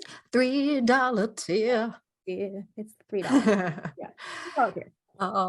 And so if you want to connect with us, our socials are down below, but you can find Justina's Instagram there. You can find my Instagram there, but Magnolia Street's Instagram is also. We are on Patreon at oh my gosh, that was so weird. Snap. It snapped me in the neck. I'm wearing braided pigtails and my rubber band just snapped me in the neck. Listen, it's stink bug season here. They're flying everywhere. I thought a stink bug flew and nailed me in the aorta. Funny. The aorta is in your chest, not in your neck. Okay. So check out Girl Interrupted. Yes, ma'am. You're so good. So check out our Patreon. We are under Magnolia Street Podcast. We also have a Facebook, Magnolia Street Podcast. Yeah, we're at Magnolia Street Podcast on pretty much everything, right? That's where you find us. Oh, and if you guys want to send us a voicemail, you can get that voicemail link down below or in our Koji bio on our Instagram page. And you can send us, any thoughts or questions, concerns, anything you want to add to the discussion. You can just send us that voicemail and we will check them out, read them on the next episode. Awesome. All right. So we're the Stinas. We'll see you next time. At that house down the street. At that house on Magnolia Street. Would you go down to